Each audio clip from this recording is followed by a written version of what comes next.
Hello students, welcome back. Tell me whether I am audible or not. Yes. நம்ம already periodic properties பார்த்தீங்க அப்படின்னா already நம்ம ஒரு part பார்த்துருந்தோம், அதோட கண்டினியூஷன் தான். ஸோ இதுக்கு முன்னாடி இருக்க பார்ட் பார்க்கல அப்படின்னா டெஃபினட்டாக இந்த பார்ட்டை நீங்கள் பார்க்குறதுக்கு முன்னாடி அதை பார்த்துருங்க. ப்ளஸ் இன்றைக்கி நம்ம பார்க்க போகிறது, இந்த லைவில் நம்ம பார்க்க போகிறது is very very important. So கவனிங்க. உங்கள் ஃப்ரெண்ட்ஸ் எல்லாருக்கும் உடனே வீடியோ லிங்க்கை ஷேர் பண்ணுங்கள்.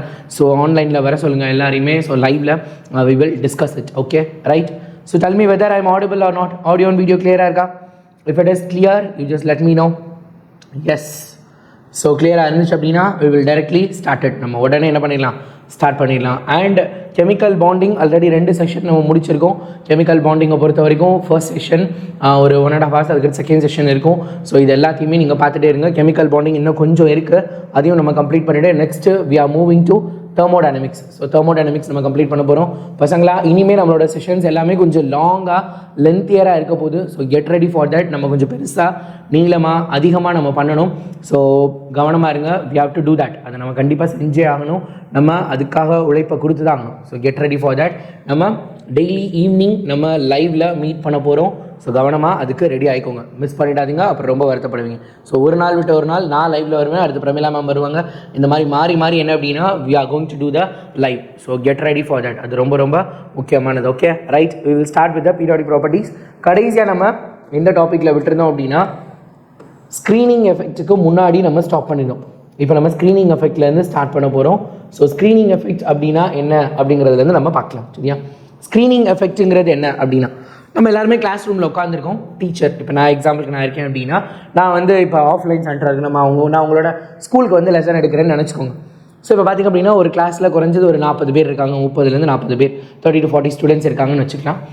ஸோ நான் முன்னாடி நின்று பேசுகிறேன் அப்படின்னா எனக்கு முன்னாடி இருக்கக்கூடிய ஃபர்ஸ்ட் ரோ ஸ்டூடெண்ட்ஸ் பார்த்திங்க அப்படின்னா அவங்களுக்கும் எனக்கும் நடுவில் எந்த விதமான ஸ்க்ரீனும் இருக்காது. I will be having more attraction. எனக்கு அவங்க மேலே கான்சன்ட்ரேஷன், அட்ராக்ஷன் இது எல்லாமே ரொம்ப அதிகமாக இருக்க போது நான் அவங்கள ரொம்ப கவனமாக கவனிச்சுட்டே இருப்பேன், அவங்கள நல்லா பார்த்துட்டு இருப்பேன். அதுக்கு அடுத்த ரோவுக்கு போனேன் அப்படின்னா இவங்கெல்லாம் என்ன பண்ணுவாங்க, கொஞ்சம் அடுத்த ரோவில் இருக்கவங்கள மறைக்க ஆரம்பிப்பாங்க. அதுக்கு அடுத்து 3rd row, 4th row, 5th row, 6th ரோவில் உட்காந்துருக்காங்க, அல்லது 5th row, 6th ரோவில் இருக்கவங்களுக்குலாம் பார்த்திங்க அப்படின்னா அவங்க என்ன செஞ்சுட்டு இருக்காங்க, அவங்களோட தலை மட்டும்தான் எனக்கு தெரியும், அவங்க உடம்பு என்ன செஞ்சுட்டு இருக்காங்க, அவங்க கால் என்ன பண்ணிட்டு இருக்காங்க, அவங்க டேபிள் என்ன பண்ணிட்டு இருக்காங்க, அது எல்லாத்தையும் என்ன அப்படின்னா நான் பார்க்குறதுக்கு கொஞ்சம் கஷ்டம். ஏன்னா அவங்களுக்கு நடுவில் நிறைய பேர் என்ன பண்ணுறாங்க, மீதி இருக்க ஸ்டூடெண்ட்ஸ் எனக்கு ஸ்க்ரீன் மாதிரி செயல்படுறாங்க. அவங்க எல்லாரும் என்ன பண்ணுறாங்க, கடைசியில் இருக்கவங்கள ஸ்க்ரீன் பண்ணுறாங்க. ஸ்க்ரீன் என்னது, ஒரு தடை மாதிரி இருக்காங்க. அப்போ இந்த மாதிரி ஸ்க்ரீனாக அஃபெக்ட் பண்ணுறாங்க பார்த்தீங்களா. So that is call screening effect. இங்கே கெமிஸ்ட்ரியில் என்ன சார் நடக்குது, நான் என்ன சொன்னேன், நான் தான் இங்கே ஓவரால் கான்சன்ட்ரேஷன். ஸோ என்ன மாதிரி இங்கே இருக்கக்கூடியது யார் அப்படின்னா proton. So we are going to have a proton. நம்மளோட ப்ரோட்டான் இருக்காங்க, பாசிட்டிவ் சார்ஜ் இருக்கா, நியூக்ளியஸ் இருக்கா, ப்ரோட்டான். ஸோ ப்ரோட்டான் நம்ம எடுத்துக்க போகிறோம். இந்த ப்ரோட்டான் என்ன அப்படின்னா அதுக்கடுத்து first orbit, second, 3rd, 4th, 5th, 6th, 7th, மொத்தம் 7 பீரியட் இருக்கா. n is equal to 1 2 3 4 5 6 7, ரைட்டா? இப்படி இருக்கு. ஒரு ஆர்பிட்டால்லையும் ஃபஸ்ட்டு என்ன இருக்கும், இதில் என்ன இருக்கும், first we will have a s orbital, அதுக்கப்புறம் s and p will be there, அதுக்கப்புறம் இதில் sp d இருக்கும், இதில் sp d f இருக்கும், இதுலேயும் sp d f இருக்கும். இதுக்கப்புறம் இது எல்லாத்துலேயுமே SPDF இருக்கும். 6 and 7லேயுமே 4F 5F, அதுக்கப்புறம்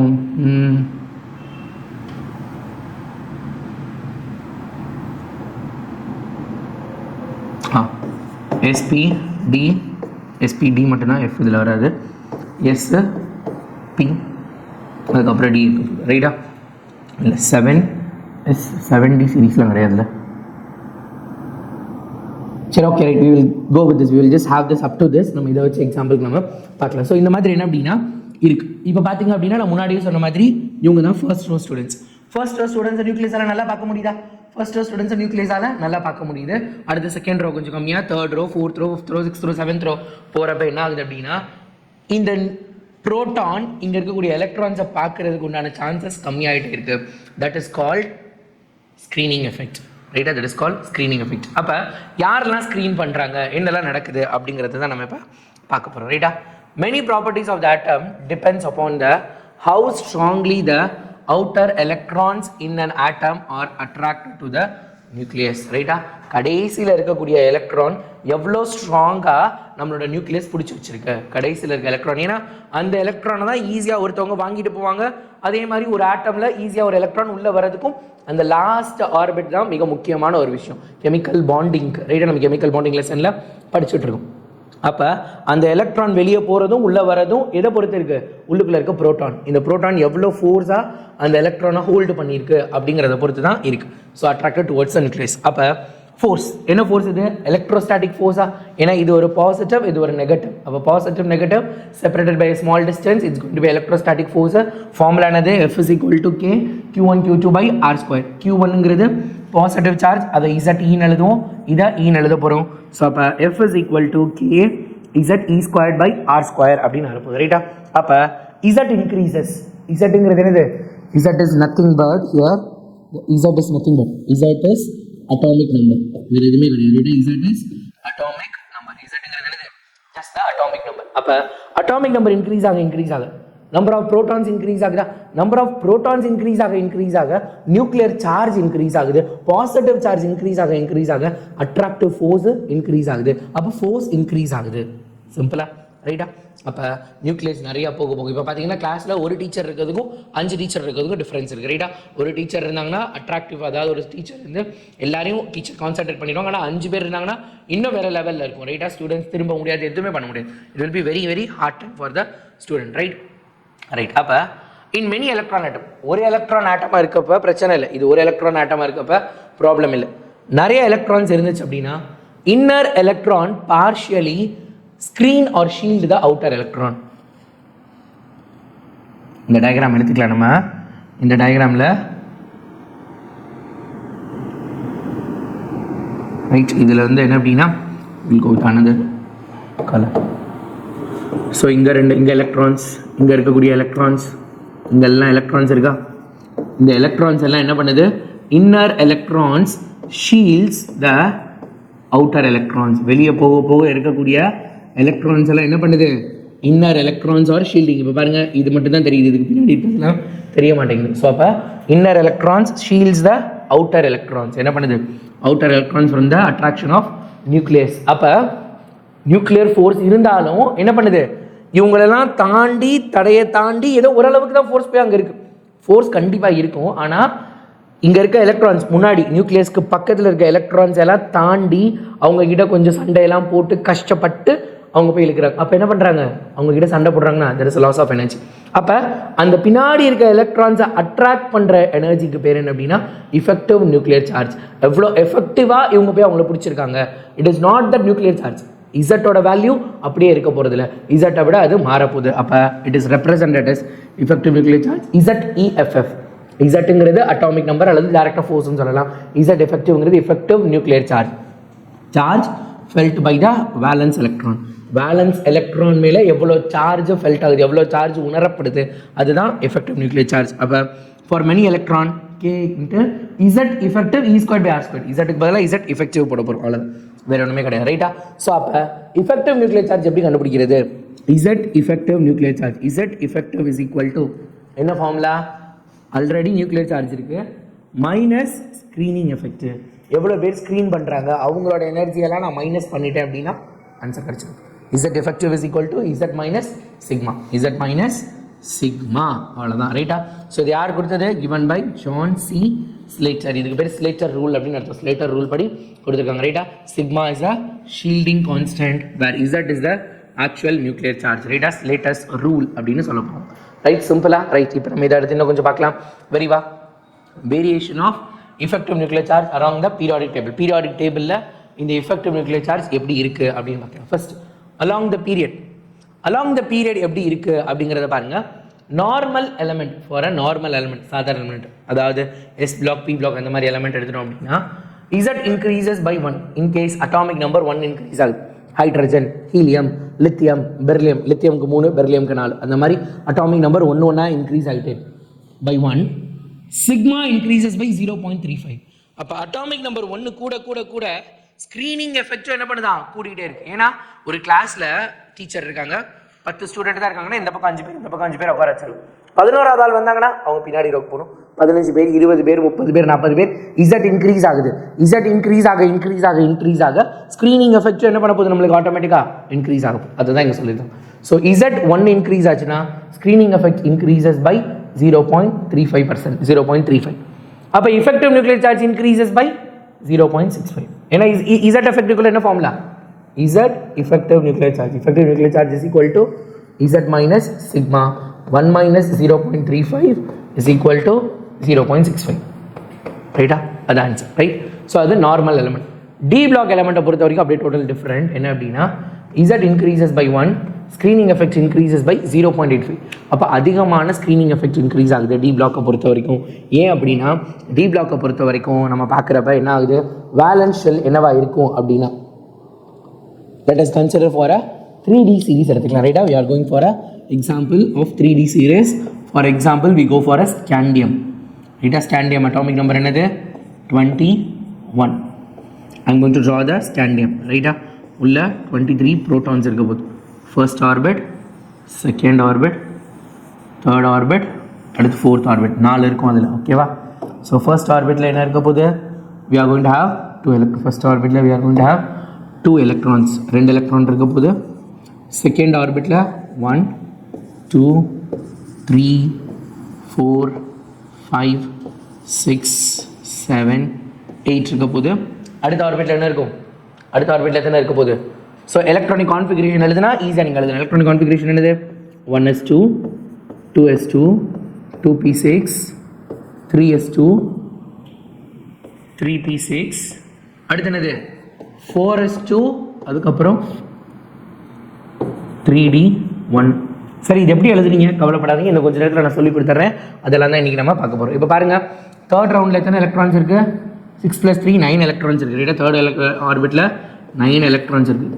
3 4 5 6 7 8 9. லாஸ்ட்டில் எத்தனை இருக்குது? 2 எலக்ட்ரான் இருக்குது. ரைட்டா?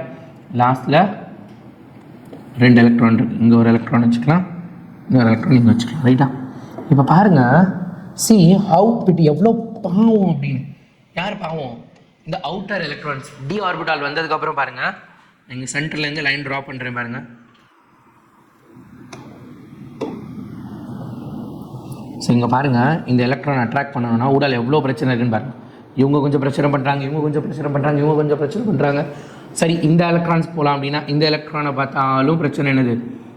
இவங்கன்னு எல்லாருமே ரிப்பல்சிவ் ஃபோர்ஸ் அதிகமாக இருக்குது. அப்போ டி பிளாக் போக போக போக எலக்ட்ரான் எங்கே ஆடாகும்? இப்போ இது atomic number 21. Okay, atomic number 24 வந்து எங்கே எலக்ட்ரான்? 22க்கு எலக்ட்ரான் எங்கே ஆடாகும்? இந்த 9th இருந்துச்சா இங்கே தான் ஆடாகும். அடுத்து 23 வந்தா அடுத்து இங்கே தான் எலக்ட்ரான் ஆடாகும். 24க்கு இங்கே தான் ஆடாகும். 25க்கு இங்கே, 26 27 28 29 30 வரைக்கும் இங்கே தான் எலக்ட்ரான் ஆடாகும்.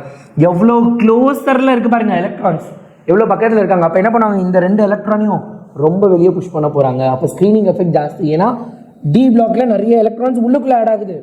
3d1, அடுத்து 3d2 3d3 3d4 3d5 3d6 3d7 3d8 3d9 3d10 இங்கே வரைக்கும் வரும்.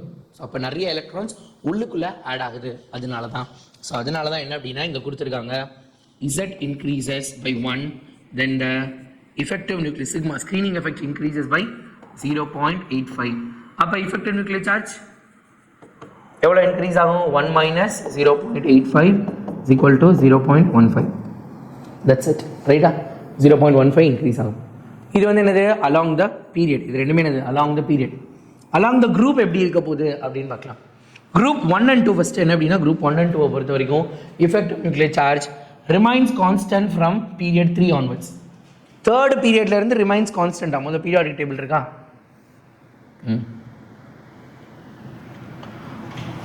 ஃபர்ஸ்ட் பீரியட் ஹைட்ரஜன் அங்கே இருக்குல்ல, second period, third period, fourth period, fifth period, sixth period, seventh period. So third பீரியடுக்கு அப்புறம் வேல்யூவில் பெருசாக சேஞ்ச் இருக்காமல், இதுக்கப்புறம் எலக்ட்ரோநெகட்டிவிட்டி வேல்யூ எல்லாமே எனக்கு சேமாக இருக்குது. இதுக்கப்புறம் பார்த்திங்க அப்படின்னா வேல்யூ எல்லாமே ஸ்க்ரீனிங் எஃபெக்ட் வேல்யூ எல்லாமே அப்படியே இருக்க போதும், அதில் எந்த சேஞ்சஸும் இருக்க போகிறது கிடையாது அப்படின்னு சொல்லிடுறாங்க. நம்ம தான் பார்க்க போகிறோம். Just a minute. சரியா? group 1 and 2 remains constant from period 3. other group effective nuclear charge increases up to period 4. fourth period வரைக்கும் இன்க்ரீஸ் ஆகுமா, அதுக்கப்புறம் ரிமைன்ஸ் கான்ஸ்டன்ட்டாக இருக்க போதும். பார்க்கலாமா நம்ம என்னென்னு? இது எப்படின்னு ஒரு டயக்ராம் இருக்குமே, just give me a minute. Electronegativity தான் டயக்ராம் இருக்குது. ஸோ அப்போ இந்த பேஜில் நம்ம என்னென்ன பார்த்துருக்கோம், we have seen that what are the things நம்ம என்னென்னலாம் இதில் ஐடென்டிஃபை பண்ணியிருக்கோம். So first along the period எடுத்துக்கிட்டோம் அப்படின்னா பீரியட் வைஸ் போகிறப்ப ஃபார் நார்மல் எலமெண்ட், அதாவது எஸ் பிளாக் அண்ட் பி பிளாக்கை பொறுத்த வரைக்கும் அட்டாமிக் நம்பர் 1 இன்க்ரீஸ் ஆச்சு அப்படின்னா effective nuclear charge increases by 0.35. அப்போ ஸ்க்ரீனிங் எஃபெக்ட் increases by 0.35. அப்போ effective nuclear charge எவ்வளோ இன்க்ரீஸ் ஆகும், it increases by 0.65. ஏன்னா formula we know that Z effective nuclear charge is equal to Z minus sigma. அதே இது for D black எலமெண்ட்டாக இருந்துச்சுன்னா Z increases by 1. Zல 1 increase ஆச்சு அப்படின்னா sigma increases by 0.85. அப்போ effective nuclear charge எப்படி calculate பண்ணணும், 1 minus 0.85 0.15 increase ஆகுது. இது வந்து along the period. அப்போ along the group என்னவா இருக்கும், புரியுதா? புரிஞ்சுது அப்படின்னா கீழே சாட் பாக்ஸில் புட் தட் ஒரு ஃபயர் போடுங்க, சாட் பாக்ஸில் ஒரு ஃபயர் போடுங்க. Yes, I'm just waiting for your fire. Yes, fire போடுங்க. ரைட், குரூப் 1 and 2ல effective nuclear charge remains constant from the period 3 onwards. ரைட்டா, தேர்ட் பீரியடுக்கு அப்புறம் 1 2 3 குரூப்னா கீழே போகிறது தானே. ஸோ 1 2 3 தேர்ட் பீரியடுக்கு அப்புறம் ஃபுல் கான்ஸ்டண்ட்டாக இருக்கும். இதே தான் அதர் குரூப்லாம் பார்த்தீங்க அப்படின்னா குரூப் 1 குரூப் 3லேருந்து 18 வரைக்கும் 4 வரைக்கும் இன்க்ரீஸ் ஆகுமோ 4க்கு அப்புறம் கீழே அப்படியே கான்ஸ்டன்ட், 4க்கு என்ன வேல்யூ அதே வேல்யூ அப்படியே கான்ஸ்டண்ட்டாக இருக்க போகுது. சரியா, இதுதான் என்ன அப்படின்னா மெயின் முக்கியமான points. Now we are going to do a question. Screening effect is not observed in. Screening effect எதில் வரப்போகுது? ஸ்க்ரீனிங் எஃபெக்ட் எப்போ நடக்கும்? Screening effect happens in multi electron, அதாவது என்ன அப்படின்னா ஹையர் எலக்ட்ரான், அதாவது மோர் நம்பர் ஆஃப் எலக்ட்ரான் ஸ்பீஷிஸில் தான் ஸ்க்ரீனிங் எஃபெக்ட் நடக்க போகுது. ரைட்டா, ஸ்க்ரீனிங் எஃபெக்ட் ஒரே ஒரு எலக்ட்ரான் இருந்தால் அதில் நடக்கவே நடக்காது. ரைட்டா, ஒரே ஒரு எலக்ட்ரான் இருந்தால் நடக்காது. ஹீலியம் அட்டாமிக் நம்பர் என்னது 2. He ப்ளஸ்னா எத்தனை இருக்க போகுது, ஒரே ஒரு எலக்ட்ரான். லித்தியம் 2+, லித்தியமோட ஆக்சுவல் இசட் வேல்யூ 3. அப்போ Li 2+ அப்படின்னா அப்பயும் இசட் வேல்யூ என்னது 3 தான். பட் எலக்ட்ரான்ஸ் இங்கே 3 இருக்கும். இப்போ இங்கே எலக்ட்ரான்ஸ் எவ்வளோ இருக்குது, 1 இருக்குது. Be3+, பெர்லியமோட atomic number 4. அப்போ பெர்லியமில் Z equal to 4 இருந்துச்சு அப்படின்னா எலக்ட்ரான் இஸ் ஈக்குவல் டு 4 இருந்திருக்கும். அப்போ Be3+ அப்படின்னா 3 எலக்ட்ரான் போய்டும், எலக்ட்ரான் இஸ் ஈக்குவல் டு 1. அப்போ ஒரே ஒரு எலக்ட்ரான்னா யார் ஸ்க்ரீன் பண்ண போகிறா, யாருமே ஸ்க்ரீன் பண்ண மாட்டாங்க. So in all the cases not அப்சர்வ்டுன்னு கேட்டிருக்காங்க. நாட் அப்சர்வ், இவங்க எதுலேயுமே ஸ்க்ரீனிங் எஃபெக்டே இருக்காது அப்படிங்கிறது ஆன்சர். சரியா, so answer is in all this cases. அடுத்து, the order of screening effect of electron of sp-df orbital of a given shell, O மட்டும் இருக்காங்க, அது வந்து of a given shell of an atom on its outer shell electron. So நம்மளுக்கு தெரியும் என்ன அப்படின்னா electrons எப்படி நம்ம ஃபில் பண்ணுவோம், n is equal to 1 2 3 4 5 6 principal quantum நம்பரை பேஸ் பண்ணி நம்ம ஃபில் பண்ணப்போம். அதுக்கடுத்து இருக்க azimuthal quantum number L value represents த ஆர்பிட். ரைட், ஆர்பிட்டால் இல்லை, ஆர்பிட்டை ரெப்ரசன்ட். எந்த ஆர்பிட் ஃபர்ஸ்ட் வருது, S ஆர்பிட் தானே ஃபர்ஸ்ட் வரும். First we know that always S comes, S orbit, அதுக்கப்புறம் P ஆர்பிட், அதுக்கப்புறம் D ஆர்பிட், அதுக்கப்புறம் தான் F ஆர்பிட் வரும்.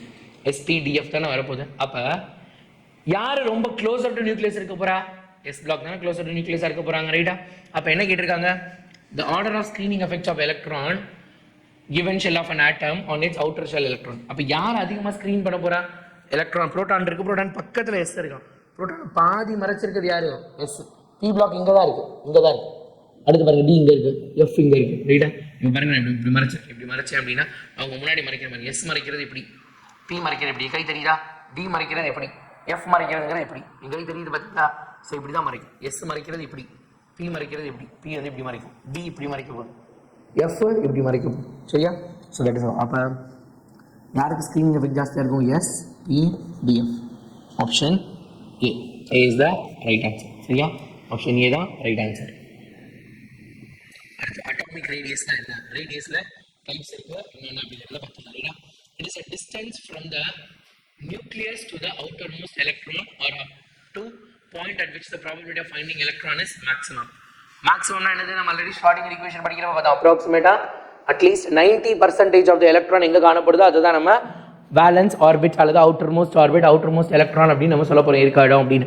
ஸோ அப்போ distance between the centre of the nucleus. ரைட்டா, நியூக்ளியஸ் இருக்குது, நியூக்ளியஸோட சென்டரில் இருந்து அவுட்டர் மோஸ்ட் ஆர்பிட்டால எங்கே எலக்ட்ரான் இருக்க இடம் இல்லை, எலக்ட்ரான் ரிவால்வ் ஆகிற இடம். இப்போ ஃபார் எக்ஸாம்பிள் எர்த்துக்கும் சன்னுக்கும் எர்த்துக்கும் நடுவில் இருக்கக்கூடிய ரேடியஸ் என்ன, டிஸ்டன்ஸ் என்ன அப்படின்னா, எர்த் எங்கே ரொட்டேட் ஆகுதோ அதை ஃபுல்லாக எடுத்துக்க போகிறோம். அதில் நம்ம ஒரு குறிப்பிட்ட பாயிண்ட் சேம் டிஸ்டன்ஸ் எடுக்க போகிறோம். ரைட்டாக ப்ராபபிலிட்டி ஆஃப் ஃபைண்டிங் எலக்ட்ரான். எப்பயுமே பூமி எங்கே சுற்றிக்கிட்டே இருக்குன்னு பார்க்க போகிறோம். அதை வச்சு நம்ம ரேடியஸ் கண்டுபிடிக்கணும். ஸோ அதே மாதிரி தான். ஸோ எலக்ட்ரானையும் நம்ம என்ன பண்ணணும், சுற்றிக்கிட்டே இருக்கிறத வச்சு நம்ம கண்டுபிடிக்கணும். Nucleus outermost electron are up to the point at which the probability of finding electron is maximum. என்னென்ன டைப்லாம் இருக்குது? we have covalent radius, metallic radius, அதுக்கப்புறம் van der Waals radius. 3 type இருக்குது. covalent radius for non-metallic elements. non-metallic elements இருந்தால் அது metallic radius for metallic radius. van der Waals force என்னன்றதை சஸ்பென்ஸாக வச்சுருக்கேன். we will see with the example. எக்ஸாம்பிளோட நம்ம என்ன பண்ணலாம், van der Waals force என்னன்றதை இப்போ பார்க்கலாம். First covalent radius. covalent radius கண்டுபிடிக்கணும்னா first that should be a covalent bond. 2 atom என்ன பண்ணணும், தனியாக ஒன்னோட ஒன்று ரியாக்ட் பண்ணியிருக்கணும், ஒன்னோட ஒன்று சேர்ந்து இருக்கணும். அப்படி இருந்தால் தான் கோவேலன்ட் பாண்ட். அதாவது mutual sharing of electrons. For example H2 molecule எடுத்துக்கலாம். ஹைட்ரஜன் இருக்குது, தன்னோட ஒரு எலக்ட்ரான் அது என்ன பண்ணுது, தன்னை மாதிரியே இருக்க இன்னொரு ஹைட்ரஜனுக்கு அது டொனேட் பண்ணுது. So this is a covalent bond. அப்போ இந்த கோவேலன்ட் பாண்டு எப்படி இருக்குது அப்படிங்கிறது. அப்போ it is 1/2 of the distance. Covalent bond okay. அப்போ கோவேலன்ட் ரேடியைனா என்னது, இது வந்து 2 பேர், அதாவது இப்படி இருப்பாங்க, அதுக்கப்புறம் இப்படி இருப்பாங்க. அப்போ ரேடியஸுங்கிறது நான் எப்படி மைக்ரோஸ்கோபிக் பார்ட்டிகல் ரேடியஸ் கண்டுபிடிக்கிற கஷ்டம். ஸோ டிஸ்டன்ஸ் என்னால் கண்டுபிடிக்க முடியுது. அப்போ 1/2 of the distance between the centre of 2 nuclei bonded by a single covalent bond. Single covalent பாண்டில் ஜாயின் ஆகிருக்கு. அதில் 2 நியூக்ளியஸ்க்கும் நடுவில் இருக்க டிஸ்டன்ஸோட ஹாஃப். ரைட்டா, centre bonded by single covalent bond 1/2, அதில் ஒரு பாதி. ரைட்டா, அதுதான் என்ன சொல்ல போகிறாங்க, going to consider as a covalent radii அப்படின்னு சொல்ல போகிறாங்க. ரைட்டா, used for non metals. பொதுவாக நான் மெட்டல்ஸ்க்கு நம்ம என்ன பண்ணுறோம், கோவேலன்ட் ரேடியை கண்டுபிடிக்கும். சிங்கிள் பாண்ட் கோவேலன்ட் ரேடியஸ் அப்படின்னு கொடுத்துருக்காங்க. SBCR சிங்கிள் பாண்ட் கோவேலன்ட் ரேடியஸ் அப்படின்னு. For homo diatomic molecule. Homo diatomic molecule நம்ம மேலே எழுதிருக்க கூட ஹோமோ டயட்டாமிக் மாலிகுல் தான். அதாவது H2 ஒரே மாதிரி ஆட்டம் 2 தடவை இருக்குது. ADA is equal to 2RA plus RA equal to DA/2. So அது கால்குலேஷன் போட்டிருக்காங்க. ஜஸ்ட் இந்த 2 அந்த பக்கம் போட்டுச்சுன்னா RA is equal to DAA/2 வரலாம் தான். For heterodiatomic molecule in which electronegativity remains approximately same. அதான் எலக்ட்ரோநெகட்டிவிட்டி சேமாக இருந்தால் தான் கோவேலன்ட் பாண்ட் ஃபார்ம் ஆகும். கோவேலன்ட் பாண்ட் ஃபார்ம் ஆனால் தான் நம்ம கோவேலன்ட் ரேடியஸ் கண்டுபிடிக்க முடியும். அதில் radius equal to DA-B, DAB, A-Bயில் AB is equal to RA plus RB. RA-ஓடதையும் RB-ஓடதையும் சேர்த்து நம்ம எழுதணும். ரைட்டா, ஸோ இதுதான் என்ன அப்படின்னா கோவேலன்ட் ரேடியஸை பற்றின ஒரு first short hint. Just note it down. Note பண்ணிட்டீங்களா? ஸோ நோட் பண்ணுங்கள். I will give you 2 minutes of time. Just note it down. You have to note it down, pa. Covalent radius, you have to note it down.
Yes, note பண்ணிட்டீங்களா?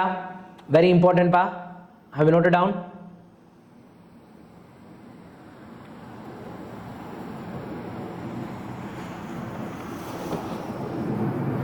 Right, we will move on next further. So அடுத்து என்ன அப்படின்னா van der Waals ரேடியை அல்லது collision ரேடியை. அதாவது கோவேலன்ட் radius வேணும் அப்படின்னா நான் என்ன சொன்னேன், கோவேலன்ட் பாண்ட் ஃபார்ம் ஆகணும்னு சொன்னேன். ரைட்டா, we need to have a covalent bond. Covalent bond form பண்ணணும்னு சொன்னேன்னா கோவேலன்ட் பாண்ட் ஃபார்ம் ஆனால் தான் நம்மளால் என்ன பண்ண முடியும், கோவேலன்ட் ரேடியை ஃபார்ம் பண்ண முடியும். இப்போ நம்மக்கிட்ட தான் கோவேலன்ட் பாண்டே ஃபார்ம் ஆகலை. எங்கே ஃபார்ம் ஆகலை? ஃபார் எக்ஸாம்பிள் ஹீலியம் எடுத்துக்கலாமா? Helium, neon, argon, krypton, xenon, Radon, இவங்களாம் யார்? Inert case.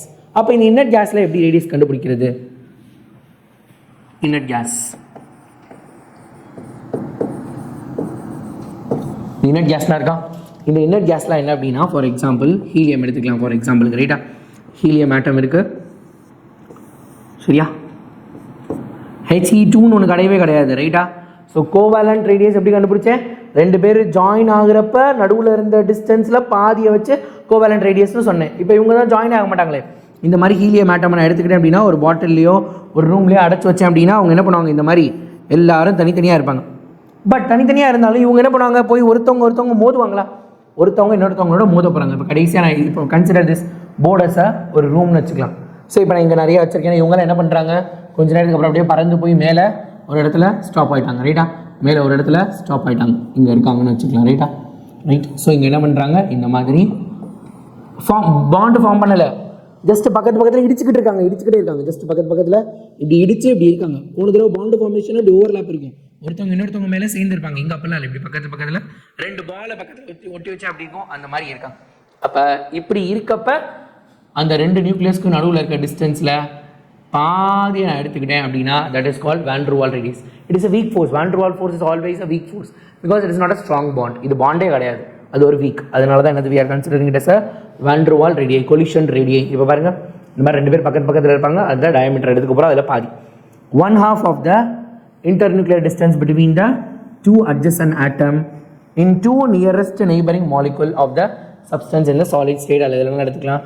அப்போ RV, அதாவது RVங்கிறது எனக்கு van der Waals radii is equal to dA/2, அதாவது டயமீட்டர் இந்த டிஸ்டன்ஸ் எடுத்துகிட்டு டிவைடட் பை 2 அப்படின்னு போட்டுக்கலாம். Magnitude depends on the packing of atom in solid state. NEET எக்ஸாமை பொறுத்த வரைக்கும் நம்மளுக்கு இந்த சாப்டர் கிடையாது. ஆனால் போர்டு எக்ஸாம் பொறுத்த வரைக்கும், ஸ்டேட் போர்டை பொறுத்த வரைக்கும் அந்த லெசன் இருக்குது. சிபிஎஸ்சியை பொறுத்த வரைக்கும் அந்த லெசன் கிடையாது சரியா. ஸோ அதனால் அதை நம்ம பார்த்துக்கலாம் சரியா. So right. அடுத்து நீட் எக்ஸாமுக்கும் அந்த சாப்டர் கிடையாது. அதனால் நம்ம என்ன பண்ண தேவையில்லை, அதை பற்றி ஒரி பண்ண தேவையில்லை. Next metallic radius. மெட்டாலிக் ரேடியஸுங்கிறது என்ன அப்படின்னா, மெட்டல்ஸ்க்கு நடுவில் இருக்கக்கூடிய, நான் மெட்டல்ஸ்க்குனா கோவேலண்ட் பாண்ட் பார்த்தோம். மெட்டல்ஸ் பாண்ட் ஃபார்ம் பண்ணிடுச்சுன்னா that is going to be metallic radius. Metallic radius எப்படி இருக்க போகுது? 1/2 of the internuclear distance between two adjacent atom in metallic crystal lattice. As it is metals ரெண்டு இருந்துச்சுன்னா அந்த ரெண்டு மெட்டலுக்கு நடுவில் இருக்கக்கூடிய டிஸ்டன்ஸில் பாதியை தான் என்ன பண்ண போகிறோம், நம்ம ரேடியஸ்னு சொல்ல போகிறோம். நல்லா கவனித்து பார்த்தீங்கன்னா இப்போ 3 ரேடியஸ் பார்த்தோம் கரெக்டாக. we have seen 3 radius. என்னென்ன ரேடியஸ்? ஒன்று கோவேலண்ட் ரேடியஸ் பார்த்தோமா, கோவேலண்ட் ரேடியஸ். அடுத்து பார்த்தீங்க அப்படின்னா இப்போ கடைசியாக மெட்டாலிக் ரேடியஸ் பார்த்தோமா. அதுக்கு முன்னாடி வான் டெர் வால்ஸ் ரைட்டா, வான் டெர் வால் ரேடியஸ். இந்த 3 பார்த்தோம் நம்ம. இப்போ இதில் யார் ரேடியஸ் அதிகமாக இருக்கும்? உங்களுக்கே ஈஸியாக ஃபஸ்ட் யாரை பெருசுன்னு உங்களுக்கே தெரிஞ்சிடும். வான் டெர் வால் ரேடியஸ்க்கு தான் இருக்கிறதுலே அதிகமாக இருக்கும் போது. ஏன்னா அவங்க பாண்டு ஃபார்ம் பண்ணல, ஓவர்லாப் ஆகலை, எதுவுமே ஆகலை. ஜஸ்ட் இப்படி பக்கத்தில் ஒட்டியிருக்காங்க. அவங்க ரெண்டு பேரும் இப்படி பக்கத்தில் ஒட்டிட்டு மட்டும்தான் இருக்காங்க. ஸோ அப்போ என்ன அர்த்தம்? இவங்களோட ரேடியஸ் தான் இருக்கிறதுலையே ரொம்ப பெருசாக இருக்க போகுது. அடுத்து மெட்டாலிக் ரேடியஸ்னால் ரெண்டு மெட்டல் ஆட்டம் ஒன்னோட ஒன்று ஒட்டிகிட்டு இருக்க போது கொஞ்சம் க்ளோஸராக இருக்க போகிறாங்க. That is going to be a bond formation. அப்போ பாண்டு ஃபார்ம் பண்ணாலே ஒருத்தர் கொஞ்சம் ஓவர்லாப் ஆக போகிறாங்க. அப்போ அதுக்கடுத்து சின்னதாக இருக்கக்கூடியது மெட்டாலிக். இருக்கிறதுலே ரொம்ப சின்னது என்ன அப்படின்னா covalent radius is the smallest radius because overlapping பயங்கரமாக இருக்கும். ஒருத்தர் இன்னொருத்தர் மேலே பொதிஞ்சு நல்ல ஜாலியாக ஒருத்தர் இன்னொருத்தரோட விட்டு கொடுக்காம ரெண்டு பேரும் நல்ல க்ளோஸாக திக் ஃப்ரெண்ட்ஸாக மாறிடுவாங்க. இப்போ பாருங்கள், என்னோட 2 விரல் தெரியவே இல்லை. எந்த கையில்? என்னோட ரைட் ஹேண்ட். இதான் என்னோட ரைட் ஹேண்ட். இதில் இருக்க 2 விரல் உங்களுக்கு தெரியாது சார், மேலே தெரியுது அப்படின்லாம் சொல்லாதீங்க ரைட்டா. ஸோ அந்த மாதிரி அந்த 2 விரல் தெரியாத மாதிரி இருக்கும். கோவேலண்ட் பண்ணுறது அந்த மாதிரி உள்ளே போய்டும். அப்போ பாருங்கள், இப்படி 2 கை இருக்கிறதுக்கும் இப்படி இருக்கிறதுக்கும் வித்தியாசம் இருக்குது. முதல் பாருங்கள், இப்போ பாருங்கள், இப்போ எவ்வளோ டிஸ்டன்ஸ் இருக்குன்னு இப்படி இருக்கா. So this is the distance. இப்படி இருக்காது டிஸ்டன்ஸ் ஞாபகம் வச்சுக்கோங்க. இப்போ என்ன ஆகுது? மெட்டாலிக் ரேடியஸ் அப்படின்னா இப்படி ஆகுது. மெட்டாலிக் ரேடியஸ்னால் இப்படி உள்ளே போகுது. கோவேலண்ட் ரேடியஸ்னால் இப்படி போயிடுது. பார்த்தீங்களா, சைஸ் நான் வைக்க இவ்வளோ லென்த் இருந்தது, இவ்வளோ குட்டியாச்சு, அதுக்கப்புறம் இவ்வளோ குட்டி ஆயிடுச்சு. ஸோ உங்களுக்கே தெரியும் டிஸ்டன்ஸ் என்ன ஆகிட்டே இருக்குது, குறைஞ்சிட்டே இருக்குது ரைட்டா. You can see that is how. So அப்போ covalent radius is the smallest. Question என்ன கேட்பாங்க அப்படின்னா, இதில் ஒரு காம்பவுண்டு, இதில் ஒரு காம்பவுண்ட், இதில் ஒரு காம்பவுண்ட் கொடுத்துருவாங்க. Arrange by increasing or decreasing radius, atomic ரேடியஸ்னு. அப்போ கோவேலண்ட் பாண்ட் இருந்துச்சு அந்த காம்பவுண்டில் அப்படின்னா அதோட ரேடியஸ் தான் சின்னதாக இருக்க போது. மெட்டாலிக் பாண்ட் இருந்துச்சுன்னா அது மீடியமாக இருக்க போது. வான் டெர் வால்னா அது ரொம்ப பெருசாக இருக்க போகுது. அவ்வளோதான், சிம்பிள். ஆன்சர் பண்ணுங்கள். The bond distance CF in CF4 and SIF in SIF4 or respectively 1.33 Armstrong and 1.54 Armstrong. At the CSI bond length is 1.87 Armstrong. Calculate the covalent radius of F atom ignoring the electronegativity difference. Electronegativity la neenga paaka vendam, just F oda radius ennu ketirukanga, right? Fluorine oda radius ingradhu enadhu F2.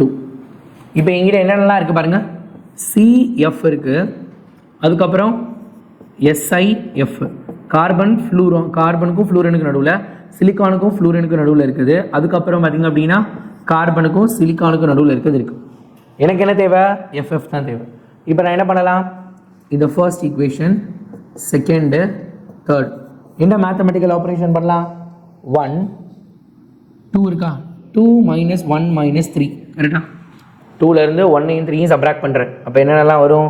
For example silicon இருக்குது, silicon fluorine இருக்குது, minus carbon, அதுக்கப்புறம் என்னது carbon இருக்குது. ஆப்போசிட்டாக நீங்கள் அப்படியே எழுதிக்கலாம். சிலிக்கானும் cancel ஆகிடும், கார்பன் கேன்சல் ஆகிடும், F2 மட்டும் இருக்கும். அதெல்லாம் ரைட்டு சார். இப்போ என்ன பண்ணணும்? இதோட வேல்யூ என்ன கொடுத்துருக்காங்க? CFோட வேல்யூ, SI வேல்யூ ரெஸ்பெக்டிவ்லின்னு போட்டு இதோட வேல்யூ என்னது 1.33ன்னு கொடுத்துருக்காங்க, இதோட வேல்யூ 1.54னும், இதோட வேல்யூ 1.87ன்னு கொடுத்துருக்காங்க.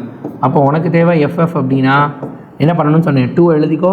2லேருந்து 1ஐயும் 3ஐயும் சப்ராக்ட் பண்ணணும், 1 - 3 போடணும்னு சொன்னேன், ரைட்டா? 2லேருந்து 1 - 3 சப்ராக்ட் பண்ணணும். சப்ராக்ட் பண்ணலாமா? சாரி, 1 + 2, 2ஐயும் 1ஐயும் ஆட் பண்ணிவிட்டு 3ஐ சப்ராக்ட் பண்ணணும், ரைட்டா? 2ஐயும் 1ஐயும் ஆட் பண்ணிட்டு 3ஐ சப்ராக்ட் பண்ணணும். அப்போ என்ன வரும்? 1.33 + 1.54 - 1.87. ஆன்சர் என்ன வருதோ அதுதான் என்னது ஆன்சர், ரைட்டா? வர்றது என்னது? டயமீட்டர். வர ஆன்சரோட டிவைடட் பை 2 வேறு போடணும். ஏன்னா ரேடியஸ் கேட்டாங்கன்னா டிவைடட் பை 2 போடணும், சரியா? ஆன்சர் என்னது?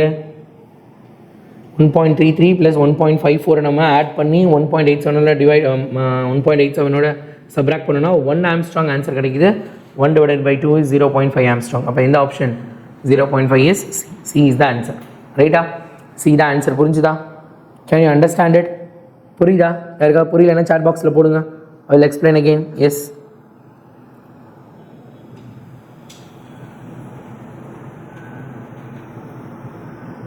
சொல்லுங்க கட waiting for your response. Yes.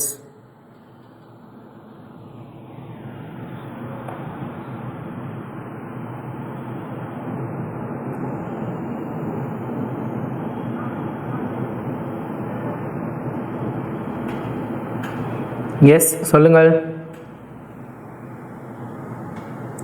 வேறு டவுட்ஸ் இருக்கா? Right, I think it's clear. We can move further. We will go for the next question, right? Next என்ன அப்படின்னா அட்டாமிக் ரேடியஸ் எப்படி வேரியேஷன் காட்டுது, அட்டாமிக் ரேடியஸோட வேரியேஷன் என்ன அப்படின்னு. இன் ரெப்ரசன்டேட்டிவ் எலமெண்ட்ஸ், நான் நேற்று சொன்ன ரெப்ரசன்டேட்டிவ் எலமெண்ட்ஸ் என்னது? S பிளாக்கும் P பிளாக்கும் சேர்த்தா இருக்கதா ரெப்ரசன்டேட்டிவ் எலமெண்ட்ஸ். ஜென்ரலாகவே effective nuclear charge, it is not Z, atomic நம்பரில் Z effective போட்டிருக்காங்க. effective nuclear charge increase ஆச்சுன்னா அட்டாமிக் ரேடியஸ் என்ன ஆகுதான்? டிக்ரீஸ் ஆகுது. ஏன்னா effective nuclear charge increase ஆகுதுன்னா என்ன அர்த்தம்? effective nuclear chargeனா என்னது? tendency to attract the valence electrons. அப்போ valence electrons attract பண்ணுற tendency increase ஆகிக்கிட்டே இருக்கு. அப்போ நல்லா attract பண்ணுது, நல்லா attract பண்ண electrons எல்லாம் என் பக்கத்தில் வந்துடும். அப்போ electrons எல்லாம் என் பக்கத்தில் வந்துருந்துச்சுன்னா சைஸு குறையப்படும், அப்போ ரேடியஸ் குறையப்படும். அப்போ effective nuclear charge increases, atomic radius decreases. கரெக்டா? ரைட். Nobel case exception. ஏன்னா நோபல் கேஸ்ல எல்லாமே van to van radius consider, அதனால அதை விட்டுருங்க. எப்பயுமே அதுக்கு தான் பெரிய ரேடியஸ் இருக்கும், ரைட்டா? ஃபார் எக்ஸாம்பிள் இப்போ நம்ம எடுத்துக்கலாமா, இந்த பீரியட் நம்பர் 2 எடுத்துக்கலாம். 1 2 3 தேர்ட் பீரியட் எலமெண்ட் என்னென்ன இருக்கு? Will go with lithium, beryllium, அதுக்கப்புறம் என்ன அப்படின்னா boron, carbon, nitrogen, oxygen, fluorine இருக்கா? ஸோ அப்போ என்ன அர்த்தம்? இதுக்கு அடுத்து தான் நியான் வரும். ஆனால் நியான் இஸ் இப்போ தான் நம்ம பார்த்தா நியான்றது என்னது? Inner gas. அப்போ அதுக்கு ரேடியஸ் இருக்கிறதே ரொம்ப பெருசாக இருக்கும். அப்போ நியான் இங்கே வரப்போகுது. மீதி எல்லாம் இப்படி ஆசிட்டிஸ், இவங்க எல்லாம் ஆசிட்டிஸ் அப்படியே போக சின்னதாக இருக்கும். Because they are all covalent radius effective nuclear charge. ஏன்னா இங்கிட்டு போக அட்டாமிக் நம்பர் இன்க்ரீஸ் ஆகுது. அட்டாமிக் நம்பர் இன்க்ரீஸ் ஆக effective nuclear charge இன்க்ரீஸ் ஆகுது. effective nuclear charge இன்க்ரீஸ் ஆக radius of the atom decreases. சரியா? ரைட். அடுத்து SNP highest principal quantum number. N value increase ஆக atomic radius increases. இதெல்லாம் சொல்லணுமா sir? Correct தானே? N value என்னதுங்க? 1, இதுக்கு 2, இதுக்கு 3, 4, 5, 6, 7 காணோம். ஒரு லைன் எழுதலை. ஓகே, 4, 5, 6 ரைட்டா? இதை விட இது அட்டாமிக், அதாவது N வேல்யூ, இதெல்லாமே N வேல்யூ தானே. These are all N values. 1 விட 2 நினைப்பேன், ஒரு ரவுண்ட் இல்லை 2 ரவுண்ட் இருக்குன்னு அர்த்தம், 2 ஷெல் இருக்குன்னு அர்த்தம். அடுத்து 3 ஷெல் இருக்குது, 4 ஷெல் இருக்குது, 5 ஷெல் இருக்குது, 6 ஷெல், 7 ஷெல். அப்போ ஷெல்லு கூட ரேடியஸும் இன்க்ரீஸ் ஆகும். பிரின்சிபல் குவாண்டம் நம்பர் இன்க்ரீஸ் ஆனால் அட்டாமிக் நம்பர் இன்க்ரீஸ் ஆக போகுது, அதில் எந்த டவுட்டுமே இல்லை. ஆனால் we have a exception that aluminium and gallium. ரொம்ப கவனமாக கவனிங்க. Here comes the aluminum and gallium. Aluminum இருக்குது, gallium இருக்குது, ரைட்டா? So will go with that. Then next slide.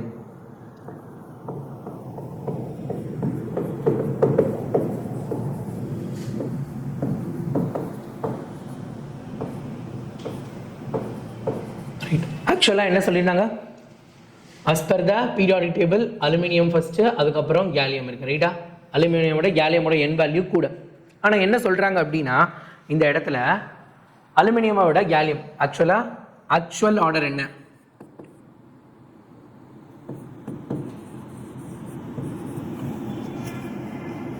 ஆக்சுவலா